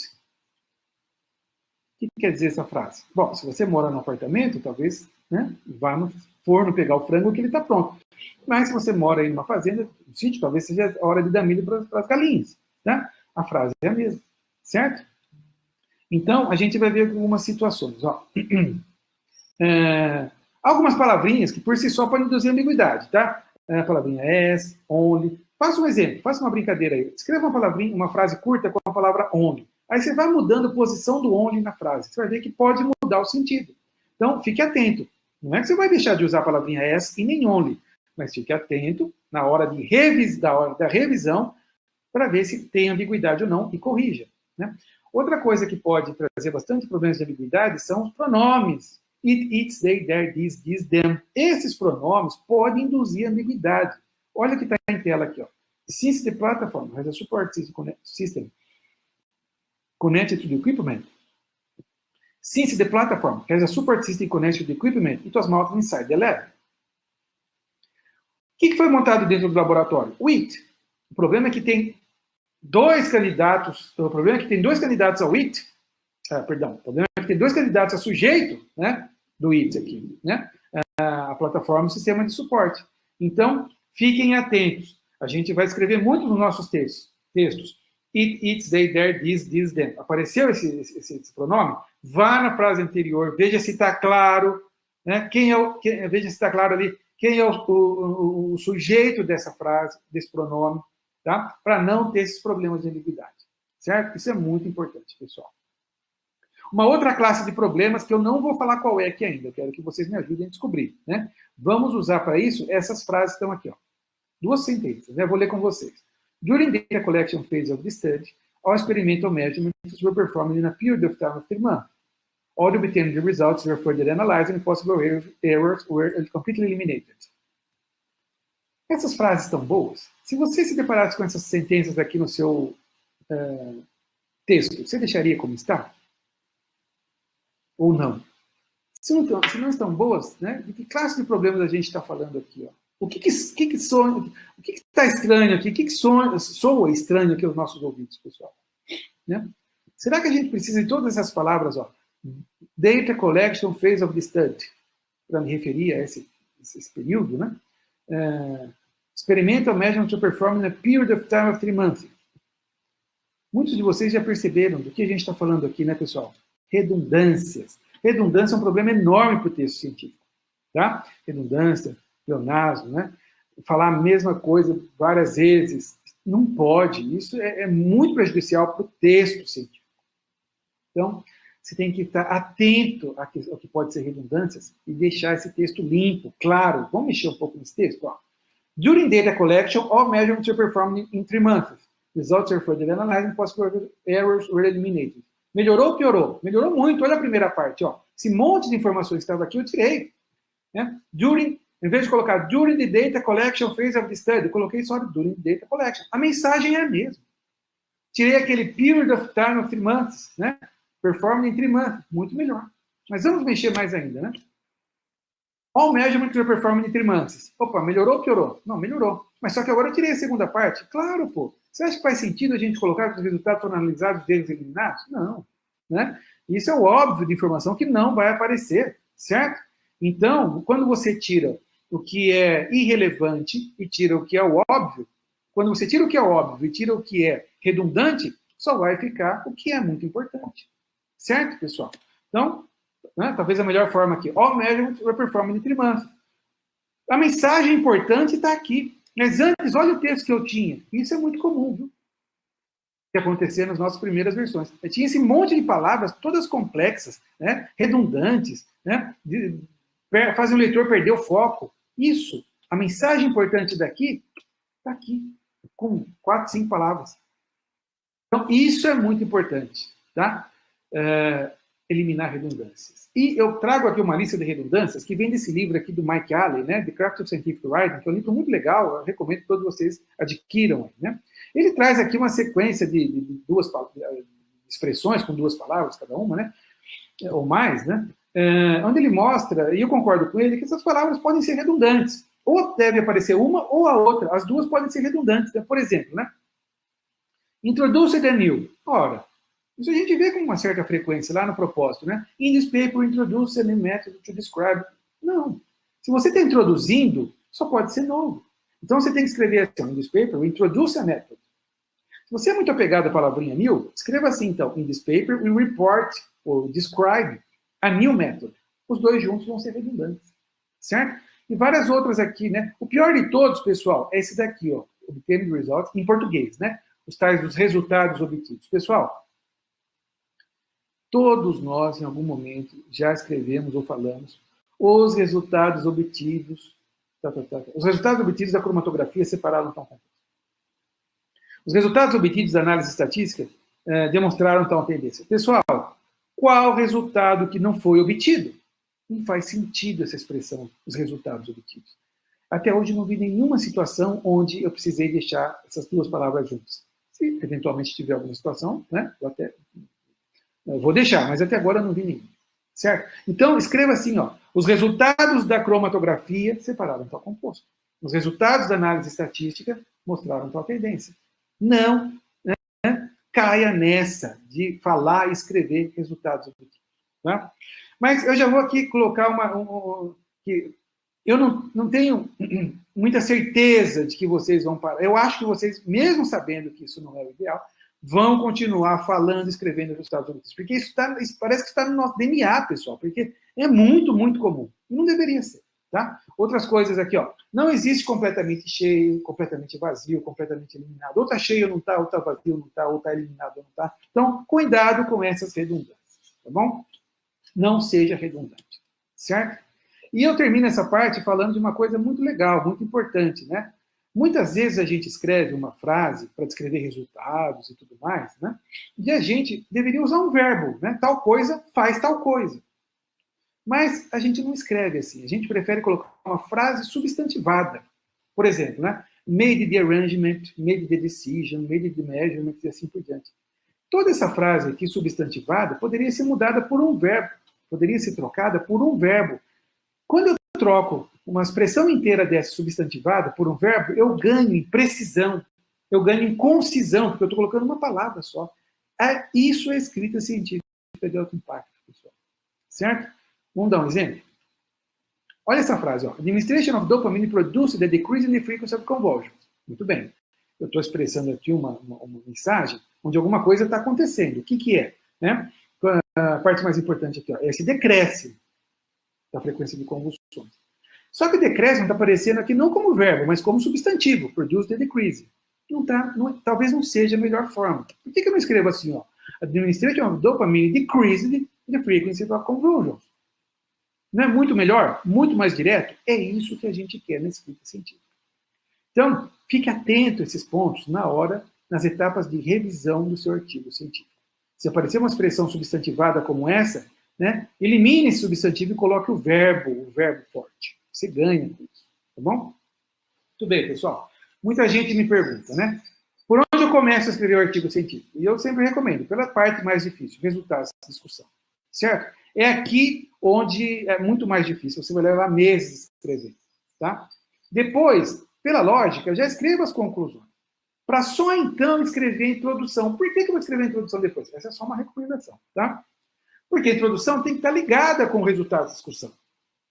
Na introdução eu falei de problemas, de gap, de propósito, de objetivos, que vão estar respondidos ali na sessão de resultado da discussão. Se eu escrevo a sessão de introdução, que é mais rápido para escrever, em algumas semanas você escreve, e depois eu levo meses para escrever resultados da discussão, pode ser que eu perca essa conexão. Então, quando eu escrevo a introdução depois, eu já sei o que vai aparecer nos resultados, eu escrevo muito mais dirigido. E aí, então, a gente vai para as outras lições, né? Experimenta o abstract no final, né? E títulos também no final. Vou dando títulos provisórios, tá? Mas no final é que eu trabalho nisso. Mas essa é uma sugestão. Se você prefere outra sequência, sinta-se à vontade. Tá bom?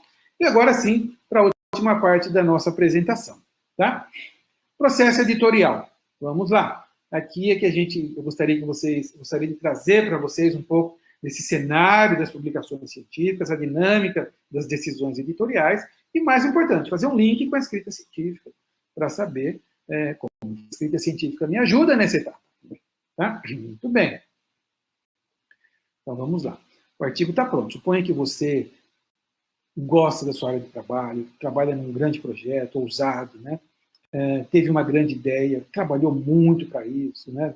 Testou essas ideias, deram certo, tem grandes resultados, escreveu um grande artigo, escreveu, né? Revisou esse artigo várias vezes com o seu orientador, com os outros autores, 10, 15, 20 versões de revisão, é muito comum. Não pensa que alguém sente uma tarde aí, senta e uma tarde já tem um artigo pronto para submissão, não, tá? Então, como falei, é um processo em 2 etapas. Uma etapa em que você escreve, coloca a mensagem científica no texto, certo? Não está na melhor forma ainda, mas depois vem uma etapa longa de revisão. Isso é escrita científica de alto nível, pessoal, tá bom? Bom, mandou para aquela sua grande revista, então você fez tudo certo, trabalhou muito, né? Mandou para aquela grande revista, o que acontece agora, né? Então, não se preocupe, certo? Por quê? Seu artigo vai ser negado. Claro que não necessariamente, tá? Eu estou aqui trazendo só, fazendo uma hipérbole, um exagero, para mostrar para vocês uma situação muito comum hoje, muito típica, né?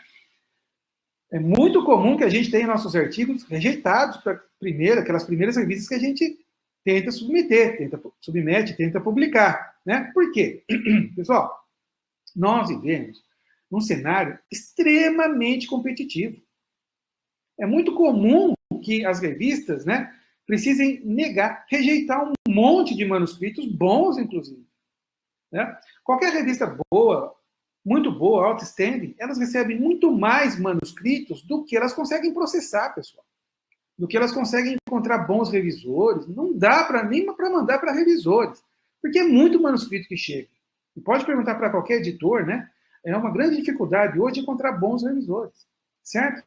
Então, é muito comum que as revistas tenham um índice de rejeição muito alto, né? A Nature, por exemplo, entre os artigos que são imediatamente rejeitados pelo editor ou depois de análise, esses valores são por volta de... Essas taxas de rejeição são entre 90% e 94%, tá?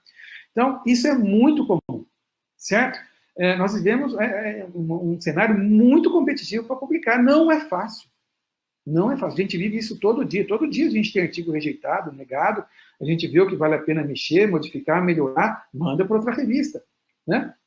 Faz parte do dia a dia do cientista. Certo, pessoal?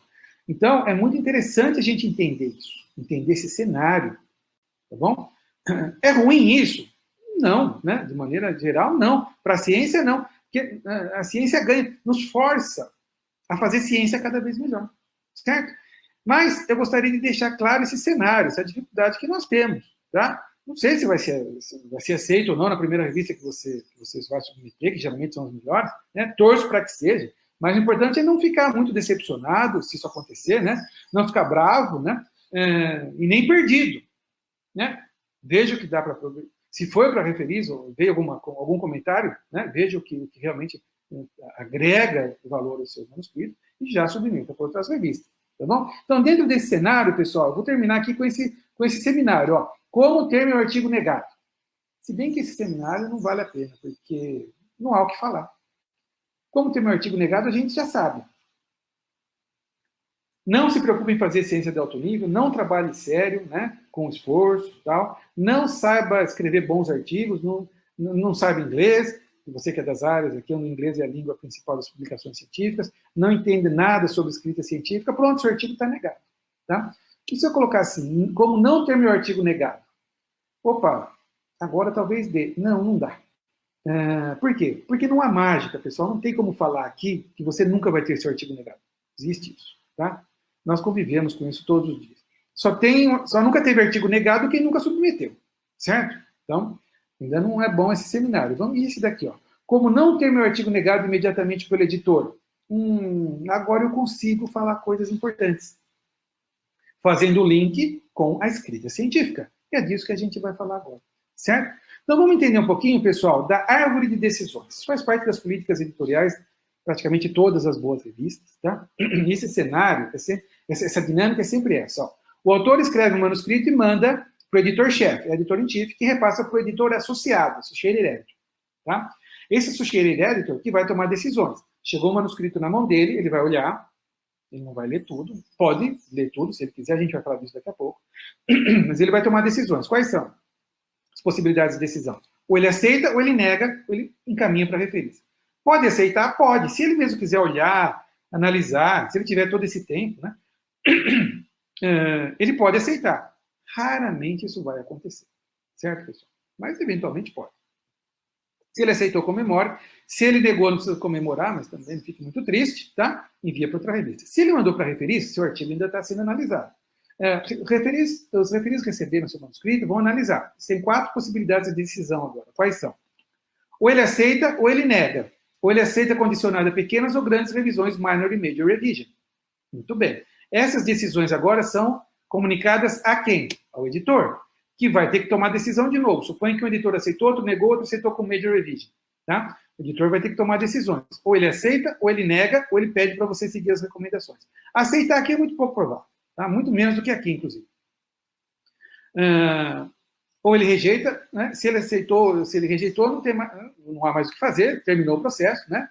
Se ele aceitou, comemora, se ele negou, não precisa comemorar, mas manda para outra revista. Se ele pedir para você seguir as recomendações, você vai ser comunicado, e aí você vai ter que preparar pelo menos 2 documentos. Uma resposta aos revisores, com cada um dos pontos que foram levantados pelos revisores, né? Um response to the referees, digamos, e um manuscrito revisado. Aí você vai submeter esses 2 documentos, pelo menos, para o editor. Esse processo vai e volta quantas vezes forem necessárias. 2, 3, 4, 5, não sei. Olha que interessante. É claro que o que conta, o mais importante para o seu artigo ser aceito, é a qualidade científica do avanço que você está trazendo. Claro, isso é indiscutível. Mas nenhum resultado é autopublicável. Eu preciso de um texto para mostrar isso. Então, não dá para separar a escrita científica desse grande avanço. Então, muitos artigos, muitas vezes você vê que é um grande avanço, mas está um artigo muito mal escrito, e o artigo não vai para frente. Então, a escrita científica, a maneira como você escreve, faz toda a diferença, principalmente nessa primeira etapa aqui, ó, onde o seu manuscrito chegou na mão do editor, ele tem que decidir se ele vai negar imediatamente, reject or write, ou se ele vai enviar para os referis. A escrita científica pode te ajudar. Para entender como o que acontece nessa primeira etapa aqui, e como a escrita científica me ajuda, vamos nos colocar aqui no papel do editor? Vamos lá, então vamos supor, você é o editor, recebeu o manuscrito. O que você vai olhar no manuscrito? Você vai ler o manuscrito inteiro? Você pode, né? Não há regra, que eu vou falar aqui, não está escrito em nenhum lugar, mas pela experiência, pelo bom senso, a gente sabe, né? O que o editor vai ver? Ele vai ver o título, vai ver quem são os autores, claro, vai ler o abstract, vai dar uma olhada em qualidade de figura, se for o caso, tá? Deveria, pelo menos. E vai ler também um documento que encaminha o manuscrito, que é a cover letter, a carta de encaminhamento. Só por essas etapas aqui, só por dar cover letter, título e abstract, por exemplo, o editor consegue tomar a decisão de rejeitar ou de encaminhar para os revisores? Consegue. Não tenha dúvidas disso. Tá bom? Então vamos lá. Ó, o que é importante a gente falar aqui? Bom, já falamos de título. Nós já aprendemos. Se eu conseguisse colocar um título, né, não é obrigatório, mas suponha que eu tenho um título muito bem estruturado, claro, conciso, e já traga um grande resultado ali, opa, pode ser um ponto muito positivo. Um abstract estruturado, bonitinho, qual era o problema, qual é a área, qual era o problema, o que você está trazendo de novo, seu principal resultado, o que isso implica para as outras áreas, isso é fundamental, né? Então, já falamos de título e de abstract. Daqui só falta falar da cover letter, certo? Então, eu estou em tela aqui um exemplo de uma cover letter. Pessoal, para muitos, uma cover letter é só uma formalidade. Eu posso escrever assim, cara editor, segue anexo o manuscrito intitulado tal coisa para publicação na sua revista. Nunca foi publicado em nenhuma outra revista, nem está sendo considerado em nenhuma outra revista. Atenciosamente, fulano de tal. Bom, posso escrever uma cover letter assim? Pode. Pode ser que ele seja aceito? O artigo? Pode também. Mas por que perder a chance de, na cover letter, deixar claro qual o grande avanço que você está trazendo para a área? Olha um exemplo de cover letter aqui, ó. Cara editor, desde a década de 2000, essa molécula derivada de uma planta, fitoterápica, mostrou uma grande atividade contra as células do tumor de mama, né? Com grande eficiência para eliminar os tumores, o tumor de mama, mas ela também se mostrou muito tóxica para células normais, células saudáveis, o que inviabilizou seu uso na clínica. Nos últimos anos, nosso grupo de pesquisa revisitou essa molécula, e a gente mostra nesse trabalho que com uma pequena modificação química simples em tal grupo da molécula, ela continua muito tóxica para as células do câncer de mama, mas não tóxicas para as células normais. Esse é um grande avanço que pode diminuir o número de quimioterapias necessárias para a cura efetiva. A gente mostra isso no nosso artigo, através de trabalhos in vitro, in vivo, né? A gente acredita que esse é um grande avanço para a área e sua revista é um bom veículo para divulgar isso, pode trazer boas citações para a sua revista, para a nossa revista. Olha a diferença na cabeça do editor. Aí ele vai ver um bom título, bem estruturado, um bom abstract bem estruturado. Claro, não dá para garantir nada, mas claro que aumentam muito as chances de você ter pelo menos seu manuscrito sendo analisado pelos referentes. Certo, pessoal? Pensem nisso, tá bom? Um bom título, um bom abstract e uma boa cover letter. Muito bem. Termino aqui, pessoal, dando um exemplo prático aqui para aqueles que nunca submeteram um artigo, por exemplo, né, de alguns desses documentos. Um manuscrito como a gente envia, um manuscrito, uma carta de resposta para os referis, as proofs do artigo, né, só para que vocês entendam, né? Talvez muitos de vocês nunca submeteram um artigo, muitos acham que para todas as revistas a gente tem que mandar o artigo já, como ele aparece impresso, né, em 2 colunas, com as figuras ali no meio. Não. Talvez para a maioria das revistas, o formato que a gente manda de documento é diferente, que eu vou mostrar aqui. Claro, existem algumas revistas onde a gente manda o texto em uma coluna só, com as figuras já colocadas ali dentro do texto, né? Ou algumas revistas também já pedem, mas são poucas, né? Pedem ali em 2 colunas, um formato como seria impresso mesmo. Mas eu, né, diria aqui que a maioria das revistas a gente vai mandar um texto corrido, né? Com o texto separado das figuras, separados das legendas, das tabelas e assim por diante. Então vamos dar uma olhada aqui, pessoal. Ó. Esse é um exemplo de um artigo nosso lá atrás, né? Publicado, tá? A maneira como a gente enviou, ó, é um texto corrido, tá vendo? Uma coluna só, a gente está falando aqui abstract, introdução, parte experimental, tá vendo? Ó, tudo aqui. Depois a gente vai para a parte de resultados, discussão, certo? E eu vou falando aqui e mencionando figuras, como se elas estivessem por aqui, mas não estão ainda, tá? Acabou toda essa discussão aqui, né? Resultado da discussão, vem a parte de conclusões, agradecimentos, as referências, né? Aí começa, né? Figure captions, a gente separa aqui todas as legendas das figuras, olha aqui, esquema 1, esquema 2, figura 1, figura 2, separados das figuras. Acabou isso, né? Se tivesse tabela, seriam table captions, tá? E aí vem uma em cada página, ó, cada uma das figuras. Esquema 1, esquema 2, figura 1, figura 2, e assim por diante, até o final, tá? Então, geralmente, ainda nas nossas áreas, essa é a principal forma que a gente manda os nossos manuscritos, tá bom? Bom, isso vai para o referi, isso vai para o editor, nesse caso foi para os referis, eles analisaram e fizeram um monte de sugestões, perguntas e tudo mais. E nós somos comunicados. Aí a gente preparou aqueles 2 documentos, uma carta-resposta aos referis. Eu coloquei assim, nós colocamos assim, né? Cara editor, encontre anexo uma carta-resposta aos referis, todos os comentários foram abordados, né? O manuscrito foi modificado e tudo que está diferente nesse manuscrito aparece agora marcado no texto. Isso é muito importante, deixar o texto marcado com cores diferentes daquilo que você modificou. Tá? E nessa carta mesmo a gente colocou a resposta para o revisor 1. Tá? O revisor, eu copio aqui a pergunta do revisor e coloco a minha resposta. Tá? Coloco a pergunta do revisor e a minha resposta. Muitas informações que estão aqui vão compor o novo manuscrito agora. Tá? Então, eu vou fazer isso para cada revisor. Ó, aqui para o revisor 2, ó, tá vendo? Respostas para o revisor 2, certo? A pergunta dele, a nossa explicação, a resposta, assim por diante. Tá? E o manuscrito revisado, tá bom? O mesmo manuscrito, certo? Mas ele traz agora o texto marcado, olha aqui, ó. Deixa eu ver aqui onde a gente tem, ó. Modificações. Toda a parte que está aqui amarela está diferente do original, então a gente tem que marcar. Isso é muito importante, tá vendo? Ó, tudo marcado, pessoal. Tá?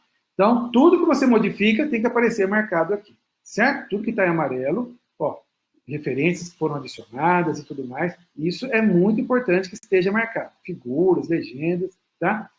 Bom, esse manuscrito, essa carta-resposta, voltam para o editor, voltam para os revisores concordaram, o artigo foi aceito. Você recebe um e-mail. Congratulations, your paper has been accepted for publication, né, na revista tal. Comemore, né? Avise os autores, atualize seu currículo lá, seu artigo está aceito. Tá bom? Depois de alguns dias, você vai receber as provas do artigo. O que são as provas do artigo? Essas galley proofs, como a gente diz. É um documento como esse. Agora, o staff, o pessoal técnico da revista, trabalhou naquele documento. Colocou em 2 figuras, colocou em 2 colunas, ó, né? Inseriu as figuras, tudo certinho, as legendas, né? Eles deixaram no formato que vai ser publicado, tá? Veja, o que é importante eu fazer quando eu recebo as galley proofs? Encaminhar para todos os autores, é importante, muito importante que você imprima isso e leia linha por linha, porque nessa formatação pode desformatar, aparecer informações aqui, algum probleminha de texto, palavras que somem, assim por diante, figuras que perdem formatação. É muito importante fazer essa correção, pessoal. Tá? Eu posso modificar alguma coisa também, né? Que eu não gostei do texto. Né? Veja que todas as linhas são numeradas justamente para a gente fazer essa correção. Na linha tal, por exemplo, substitua a palavra tal por tal palavra. Na linha tal, né, substitua essa palavra, ou adicione tal palavra, e assim por diante. Substitua a figura 1 por essa figura que eu estou encaminhando. Né? Eu preciso ver isso com muita calma. Por quê? Eu leio certinho se o título é isso, confiro os nomes, como a maneira como vão aparecer, se estão certos ou não. Tá? Isso é muito importante. Porque quando eu devolver as correções das proofs, eu não tenho mais como mexer. O artigo vai ser publicado daquela maneira. Isso é muito importante. E se eu não devolver no prazo também, pessoal, e não, se eu precisar de mais prazo para corrigir, eu aviso o editor. Mas não pode deixar passar o prazo, porque pode acontecer da revista publicar, se você não devolver as correções, a revista vai publicar com uma faixa assim, ó, uncorrected proofs. Isso pode acontecer. E não é bom, né? Não é o ideal. Então, isso é muito importante. Cuidar das proofs, certo? Como a gente fala. Tá bom, pessoal? Então, são alguns exemplos que eu quis trazer para vocês aqui sobre essas etapas, essa dinâmica, né, editorial. Termino falando com a parte de... dando algumas dicas aqui sobre como encontrar boas revistas para eu publicar, né, na minha área. Veja, claro que um pesquisador, né, que tem experiência, que conhece bem a fronteira do conhecimento, o estado da arte, ele sabe quais são as boas revistas na sua área. E tem que saber mesmo, certo? Mas, às vezes, principalmente para quem está começando, né, há ferramentas aqui que nos ajudam a selecionar revistas. Né? Essa é uma delas, né, da Edans, por exemplo, né, é um Journal Selector, e você coloca lá o título, ou o abstract, não sei, e ele te dá algumas possibilidades de revistas com algumas informações sobre essas revistas. Pode ser interessante. Tá? Tem também da Elsevier, que tem esse serviço, esse Journal Selector, né? É um Journal Finder da Elsevier. Você coloca lá a palavra-chave, ou o título, ou o abstract, e te dá uma lista de revistas, o fator de impacto de cada uma, se são open access ou não, se são cobradas ou não. Né? Então, talvez isso possa ajudar muitos de vocês. Tá? Eu acho que é interessante, pode valer a pena.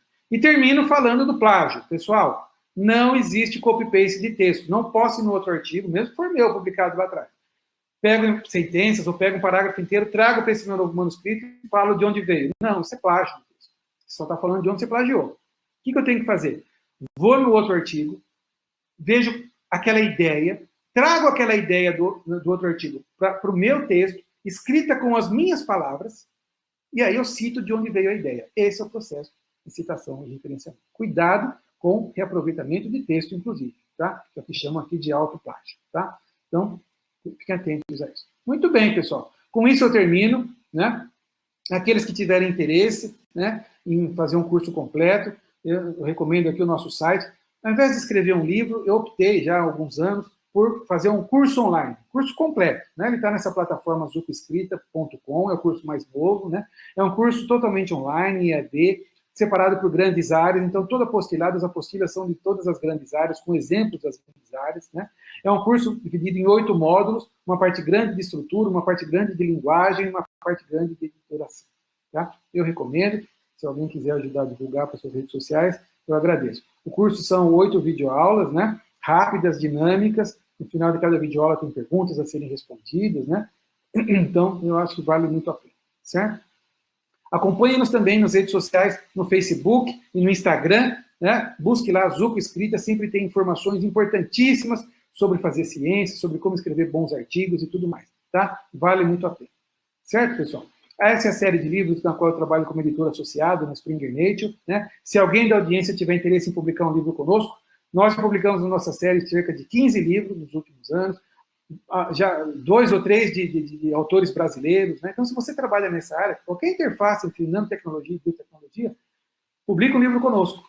É só mandar um book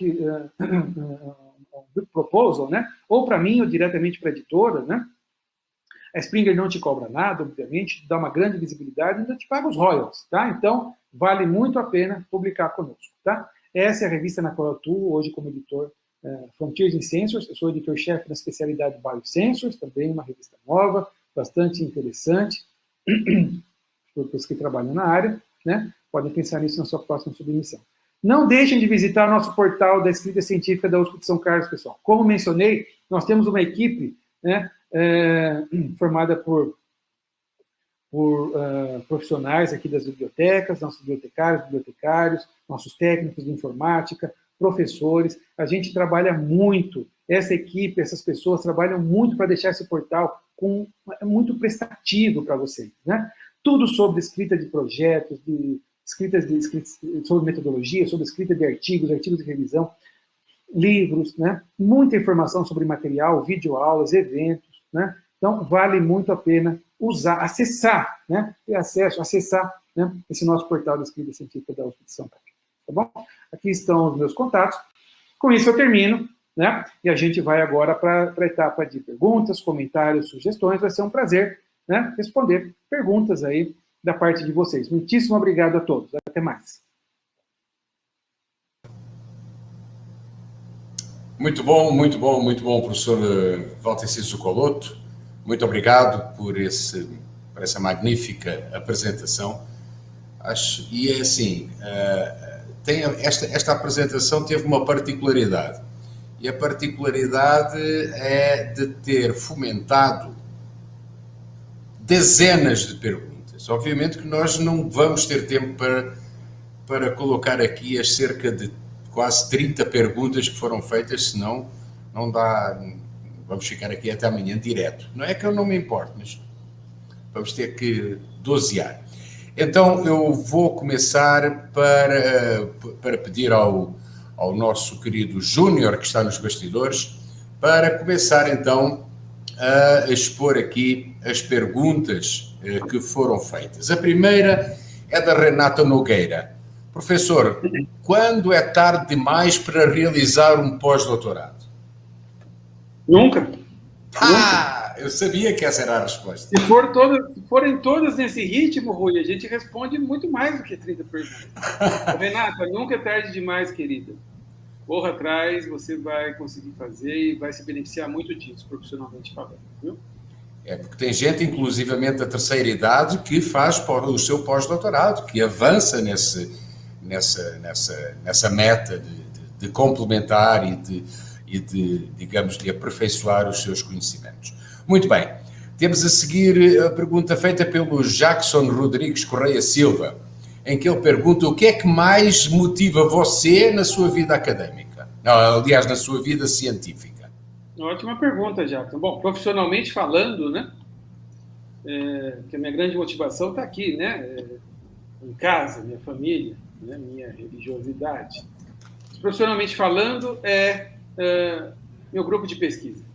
Meus alunos, os técnicos que trabalham conosco, nossa secretária, mas você ir para o grupo, conviver com dezenas de alunos ali, em todos os níveis, e de pesquisadores também, os pós-docs, é isso que me motiva muito, todos os dias, Jackson.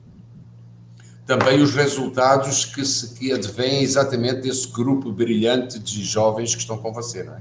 Claro, os resultados não motivam muito. Sem o grupo não teria os resultados. Não teria resultado, né? Se eu trabalhasse sozinho também, mesmo com grandes resultados, não seria tão feliz quanto eu sou profissionalmente falando lá no meu grupo de pesquisa. Muito bem. Próxima pergunta, Júnior, por favor, na tela. Próxima pergunta que vem de quem? Vamos lá ver. Da Fernanda Leomil. Como é que o senhor se mantém motivado com toda a realidade da pesquisa no Brasil? Olha, Fernanda, primeiro que eu estar motivado ou não faz muita diferença imediatamente, né? A gente tem preocupações, mas como eu já mencionei nas nossas palestras, inclusive, a gente não pode deixar nossas preocupações, decepções, em ambientes fora da universidade, né? Tirarem nosso ânimo, nossa motivação. Isso não pode acontecer, né? Eu não posso reclamar muito, em particular nós temos tido bons projetos nos últimos anos, tanto no nível federal quanto estadual, também no exterior. Então, realmente, a gente tem que manter a motivação. Esse é o principal ponto, inclusive, para que a gente possa modificar um cenário que não seja muito, que não seja o melhor cenário hoje, que não seja muito atrativo hoje, né? Manter a motivação. Se desanimar, acaba tudo, né? Não podemos desanimar. Muito bem. Próxima pergunta na tela. Júnior, por favor. A nossa próxima questão colocada ao professor Valtencir Zucoloto. Vamos esperar que ela apareça na tela. Um momento apenas. Eu estou vendo aqui. Tá, já apareceu. Da Paloma Vidal. Professor, qual a sua maior dificuldade, mesmo que superada, para escrever trabalhos académicos? Olha, Paloma, lá atrás, hoje nem tanto, depois de tanto envolvimento com a escrita científica, mas lá atrás era a parte de estrutura, não era a parte de inglês, né? Havia problemas de inglês, lógico, lá no começo, ainda, né? Um treinamento contínuo, mas eu vejo que isso faz parte da vida de muitos hoje também, a parte de estrutura, é não saber quais informações colocar num bom Access, como estruturar um nível de informações, uma boa introdução, que informações compõem uma boa sessão de conclusões, o que escrever em cada uma das sessões. Essa sempre foi uma das minhas principais dificuldades lá atrás. Ótima pergunta. Muito bem. Próxima questão vai ser apresentada por quem? Vamos ver aqui na tela quem é que coloca a seguinte questão. Vamos ver, Júnior, na tela. Eu já apareço. Bom. Angelina Zanesco. Talvez, professor Zucoloto, o que a gente de facto precisa é de melhores escolas de ensino fundamental e médio. É ali que começam as ideias e os estímulos. Como a USP de São Carlos atende isso?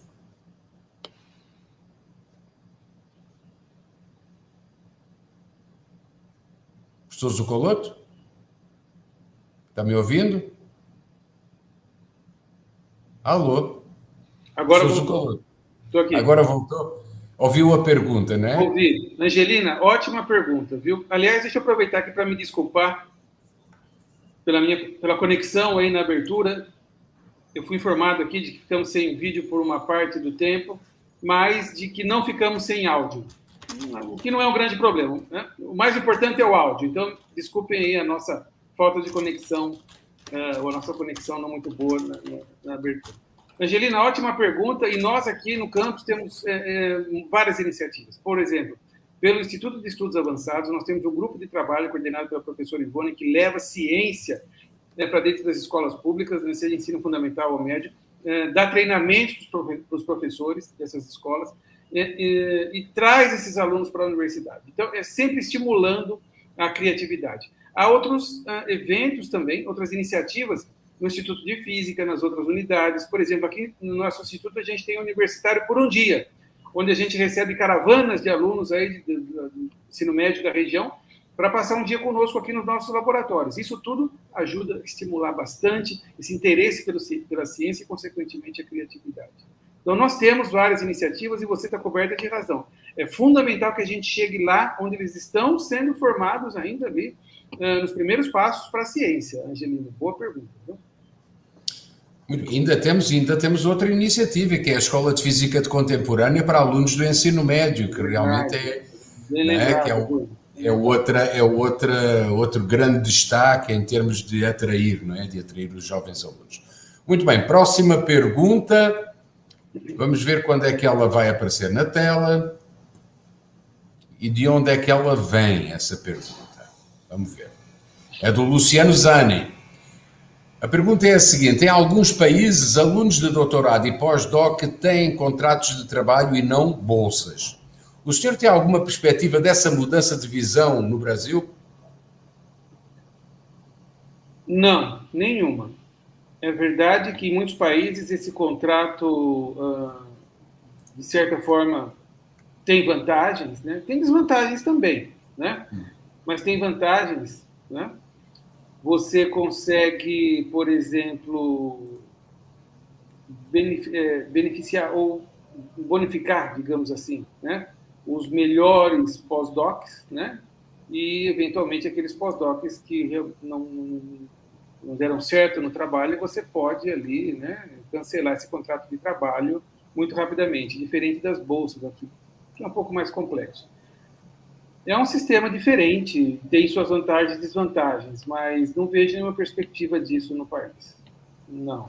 De maneira mais formalizada, com esses recursos vindo de agências de fomento, por exemplo, acho muito difícil acontecer. Nós temos aqui projetos com empresas, com iniciativa privada, que prevê bolsas. Aí ainda é uma bolsa, né? Mas o coordenador do projeto ele tem toda autonomia para implementar, né, e ativar e desativar essas bolsas em qualquer momento para alunos de pós-graduação e para pós-doutores. É um modelo muito parecido com esse que você mencionou, viu? Muito bem. Temos seguidamente Verla Neto. A questão dele é a seguinte: a formação científica em todas as etapas passa necessariamente pelo processo de orientação. Como enfrentar o problema dos orientadores que, agressivos e arrogantes, desestimulam os estudantes? Essa pergunta é fogo, viu? Mas a resposta também é simples. Encontre outro orientador, verdade? Não tem outra solução. Exatamente. Não há o que fazer. É trocar. Não há o que fazer. Pode acontecer situações como essa, e se você está desconfortável, já tentou resolver a situação, não melhorou, ora, né, pense bem. Se falta pouco para concluir seus estudos, seu mestrado, doutorado, talvez seja melhor concluir rapidamente para não começar tudo de novo. Mas mude, né? Não há o que fazer. Você, muitas vezes, você não vai conseguir, né, modificar outras pessoas. Tá? Claro. Dos seus interesses. Muito bem, o Pedro Simonetti é quem faz a próxima questão, que é a seguinte: como é que fica essa questão de trazer avanços dentro do modelo de produção de Salami Science, muito difundido hoje, onde a quantidade da produção é muitas vezes mais importante que a qualidade delas? Ô Pedro, uma coisa que eu sempre falo nos nossos cursos há muito tempo é que você tem razão, viu? Isso acontece, ainda há nichos no país, em alguns lugares também, onde a quantidade é olhada de maneira equivocada, né? Às vezes com maior importância do que a qualidade. Mas, de maneira geral, o que conta é a qualidade, né? Eu tenho percebido isso, cada vez mais eu falo disso. Não se preocupe com quantidade. Não adianta nada você ser autor ou coautor de 50 artigos, né, sem impacto algum.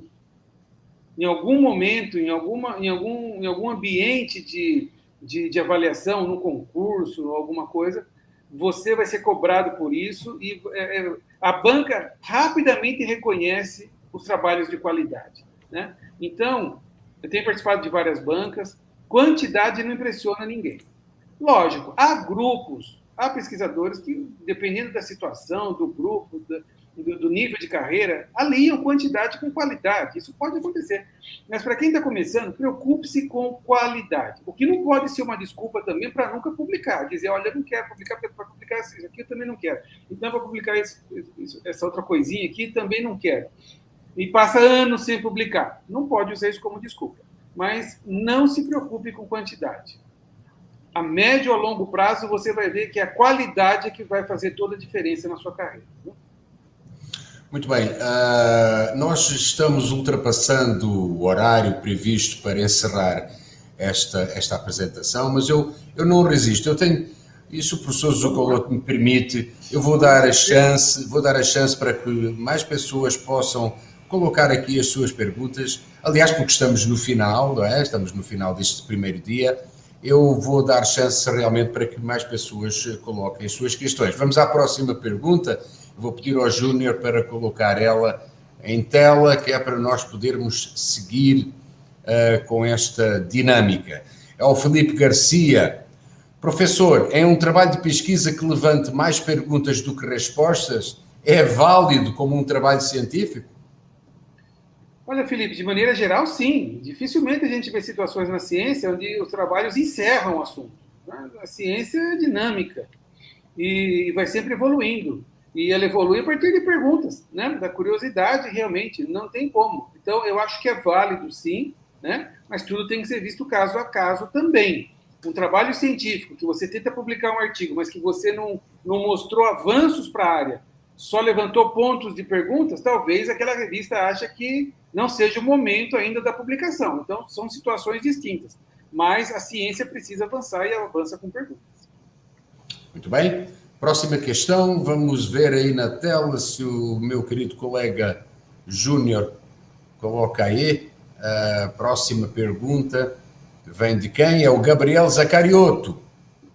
Ele pergunta quais são as principais limitações que impedem que a pesquisa, além de significar um avanço para a área, se traduza em um produto, tratamento, medicamento, etc. Olha, Gabriel, esse é um ponto muito importante e eu diria que essa etapa de transferência do conhecimento ou da tecnologia da universidade para o setor produtivo, que é onde vai acontecer isso que você está falando aqui, né? A universidade não vai produzir medicamentos, nem tratamentos, né? Você precisa do setor produtivo trabalhando aqui. Ainda há uma certa burocracia que atrapalha bastante, há um certo... um diálogo muito pouco produtivo ainda no país entre a universidade e o setor privado. A gente percebe isso, né? As empresas preferem muito fazer negócios, desenvolver produtos que vêm de startups, uma base tecnológica muito grande, do que com universidades, por vários motivos, né? Mas eu acho que ainda há uma burocracia a ser vencida e é cultural. A gente precisa também ir, né, modificando essa maneira de pensar. As universidades precisam trabalhar junto com as empresas e vice-versa. Nosso grupo tem vários projetos com empresas e isso é fundamental para que você possa transformar o seu resultado num produto. Não é fácil. Essa etapa de transferência de tecnologia envolve tempo, trabalho, né? As coisas que funcionaram no laboratório podem não funcionar numa escala maior de produção, isso é muito comum. Mas é preciso, é o único caminho para que a gente tenha o avanço na forma de um produto, um tratamento, um medicamento, como você mencionou. Então, eu diria que burocracia e a falta de diálogo entre esses dois setores ainda. Já melhorou muito, mas ainda precisa melhorar mais. Muito bem, eu vou dar mais 3 minutinhos, vamos até às 17h40 em questões, depois passamos ao sorteio, pode ser? Vamos lá, Júnior, meu querido colega aí nos bastidores, André Lozano. Vivemos hoje a transformação digital, mudando modelos e a forma de fazer as coisas. Pessoas precisam ser preparadas para enfrentar esse desafio. Pesquisadores também. Como é que a academia avalia este tema? Olha, André, ótima pergunta. Eu nunca pensei muito nesse assunto a ponto de dar uma resposta importante ou contundente. Nós estamos vivendo essa transformação digital. Isso chega para a gente nas nossas aulas. A universidade faz ensino, pesquisa e extensão, né? Isso chega nas nossas aulas, no ensino, isso chega na extensão, isso chega na pesquisa também, né? Pessoas aí que trabalham com informática, bioinformática, volumes enormes, ciência dos dados, hoje é uma coisa muito importante, né? Tudo faz parte dessa revolução digital. A inserção da inteligência artificial, né? Eu não sei como a academia está se preparando para isso, não sou a pessoa mais apropriada para responder, mas já estamos, né, sendo confrontados com a revolução digital no bom sentido, e isso vai modificar muito a nossa vida, a nossa maneira de fazer ciência, inclusive, tá? Ou de fazer uma parte da ciência, porque, por enquanto, eu acho que por um longo tempo, né, tudo surge aqui no intelecto, né, por enquanto. Então, eu acho que ainda a capacidade de gerar ideias, né, fora da caixa ainda vai fazer a diferença. Tá? Claro, vivemos num mundo de transformação digital. Muito bem. Eu tenho muita pena, porque é assim, professor Zucoloto, nós tínhamos ainda 14 perguntas. 14 perguntas. Não vai dar tempo. Em tela aqui, Rui. Eu acho que é bom a gente responder, viu?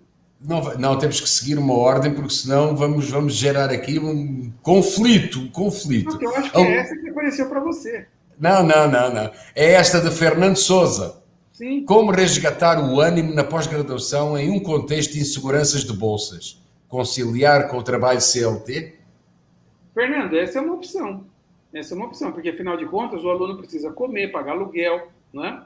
Precisa de assistência médica. Muitos alunos pós-doc são casados, têm família, têm filhos, né?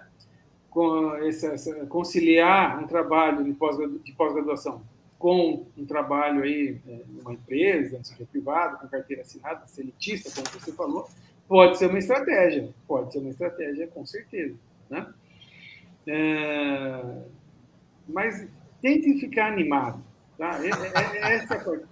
É difícil. Eu vivo o dia a dia dos meus alunos e pesquisadores no grupo. É difícil nos mantermos animados, mas é preciso, né? As coisas acontecem em ciclos. Logo, as coisas mudam e melhoram, não se preocupe. Muito bem, professor Zucoloto. Foi um enorme prazer. Muito obrigado por este momento, por esta sua apresentação, que realmente veio dar um brilho muito especial, como sempre, nesta Escola de Pesquisadores da USP São Carlos, nessa sua 5ª edição. Meus amigos, vamos para sorteio. Rezem para que sejam sorteados. O que é que vai estar em jogo? Vai estar em jogo 2 e-books e 2 vouchers do curso Zuco Escrita. Vamos então, as minhas colegas, aliás, a minha colega Ana Mara, que está nos bastidores, ela vai fazer então o primeiro sorteio, informando que quem for sorteado vai ser contactado pela comissão organizadora para, enfim, trocar figurinha para que os produtos que vão ser sorteados cheguem nas mãos dos felizardos. Vamos então sortear fazer o primeiro sorteio. Um e-book da editora Springer, vamos ver. Luís Francisco Pinotti. Esse é o primeiro felizardo que vai ser contactado pela comissão organizadora. Vamos então passar para o segundo e-book que vai ser sorteado. Para quem? Paulo Coelho de Alcântara. Esse é o nosso querido participante que vai ser contemplado com o segundo e-book. Agora, o primeiro voucher do curso Zuco Escrita, vamos ver para quem é que vai. Patrícia Conceição Gonzalez Dias Carvalho. Essa é a nossa felizarda, também vai ser contactada pela comissão organizadora para tratar de todo o processo. Vamos ver agora para quem é que vai o segundo e último voucher. Aí está a Isabela Lourenço. Isabela Lourenço, parabéns para a Isabela, parabéns para todos aqueles que, enfim, foram sorteados e foram contemplados com estes nossos presentes, esses nossos brindes, sorteados aqui na 5ª Escola de Pesquisadores da USP de São Carlos. Meus amigos, vamos descansar. Amanhã temos um outro dia desta Escola de Pesquisadores da USP de São Carlos. Vai começar às 9 da manhã, não esqueçam, 9 da manhã, certinho. Vamos começar com uma apresentação da Brianda Sigolo, do Instituto de Arquitetura e Urbanismo aqui do campus, e Ana Paula Calabresa, que é também da Prefeitura da USP aqui de São Carlos, e que vão tratar dos perfis académicos em plataformas digitais e rede social académica, o ResearchGate. Meus amigos, muito obrigado, um bom descanso e até amanhã, se Deus quiser. Tchau!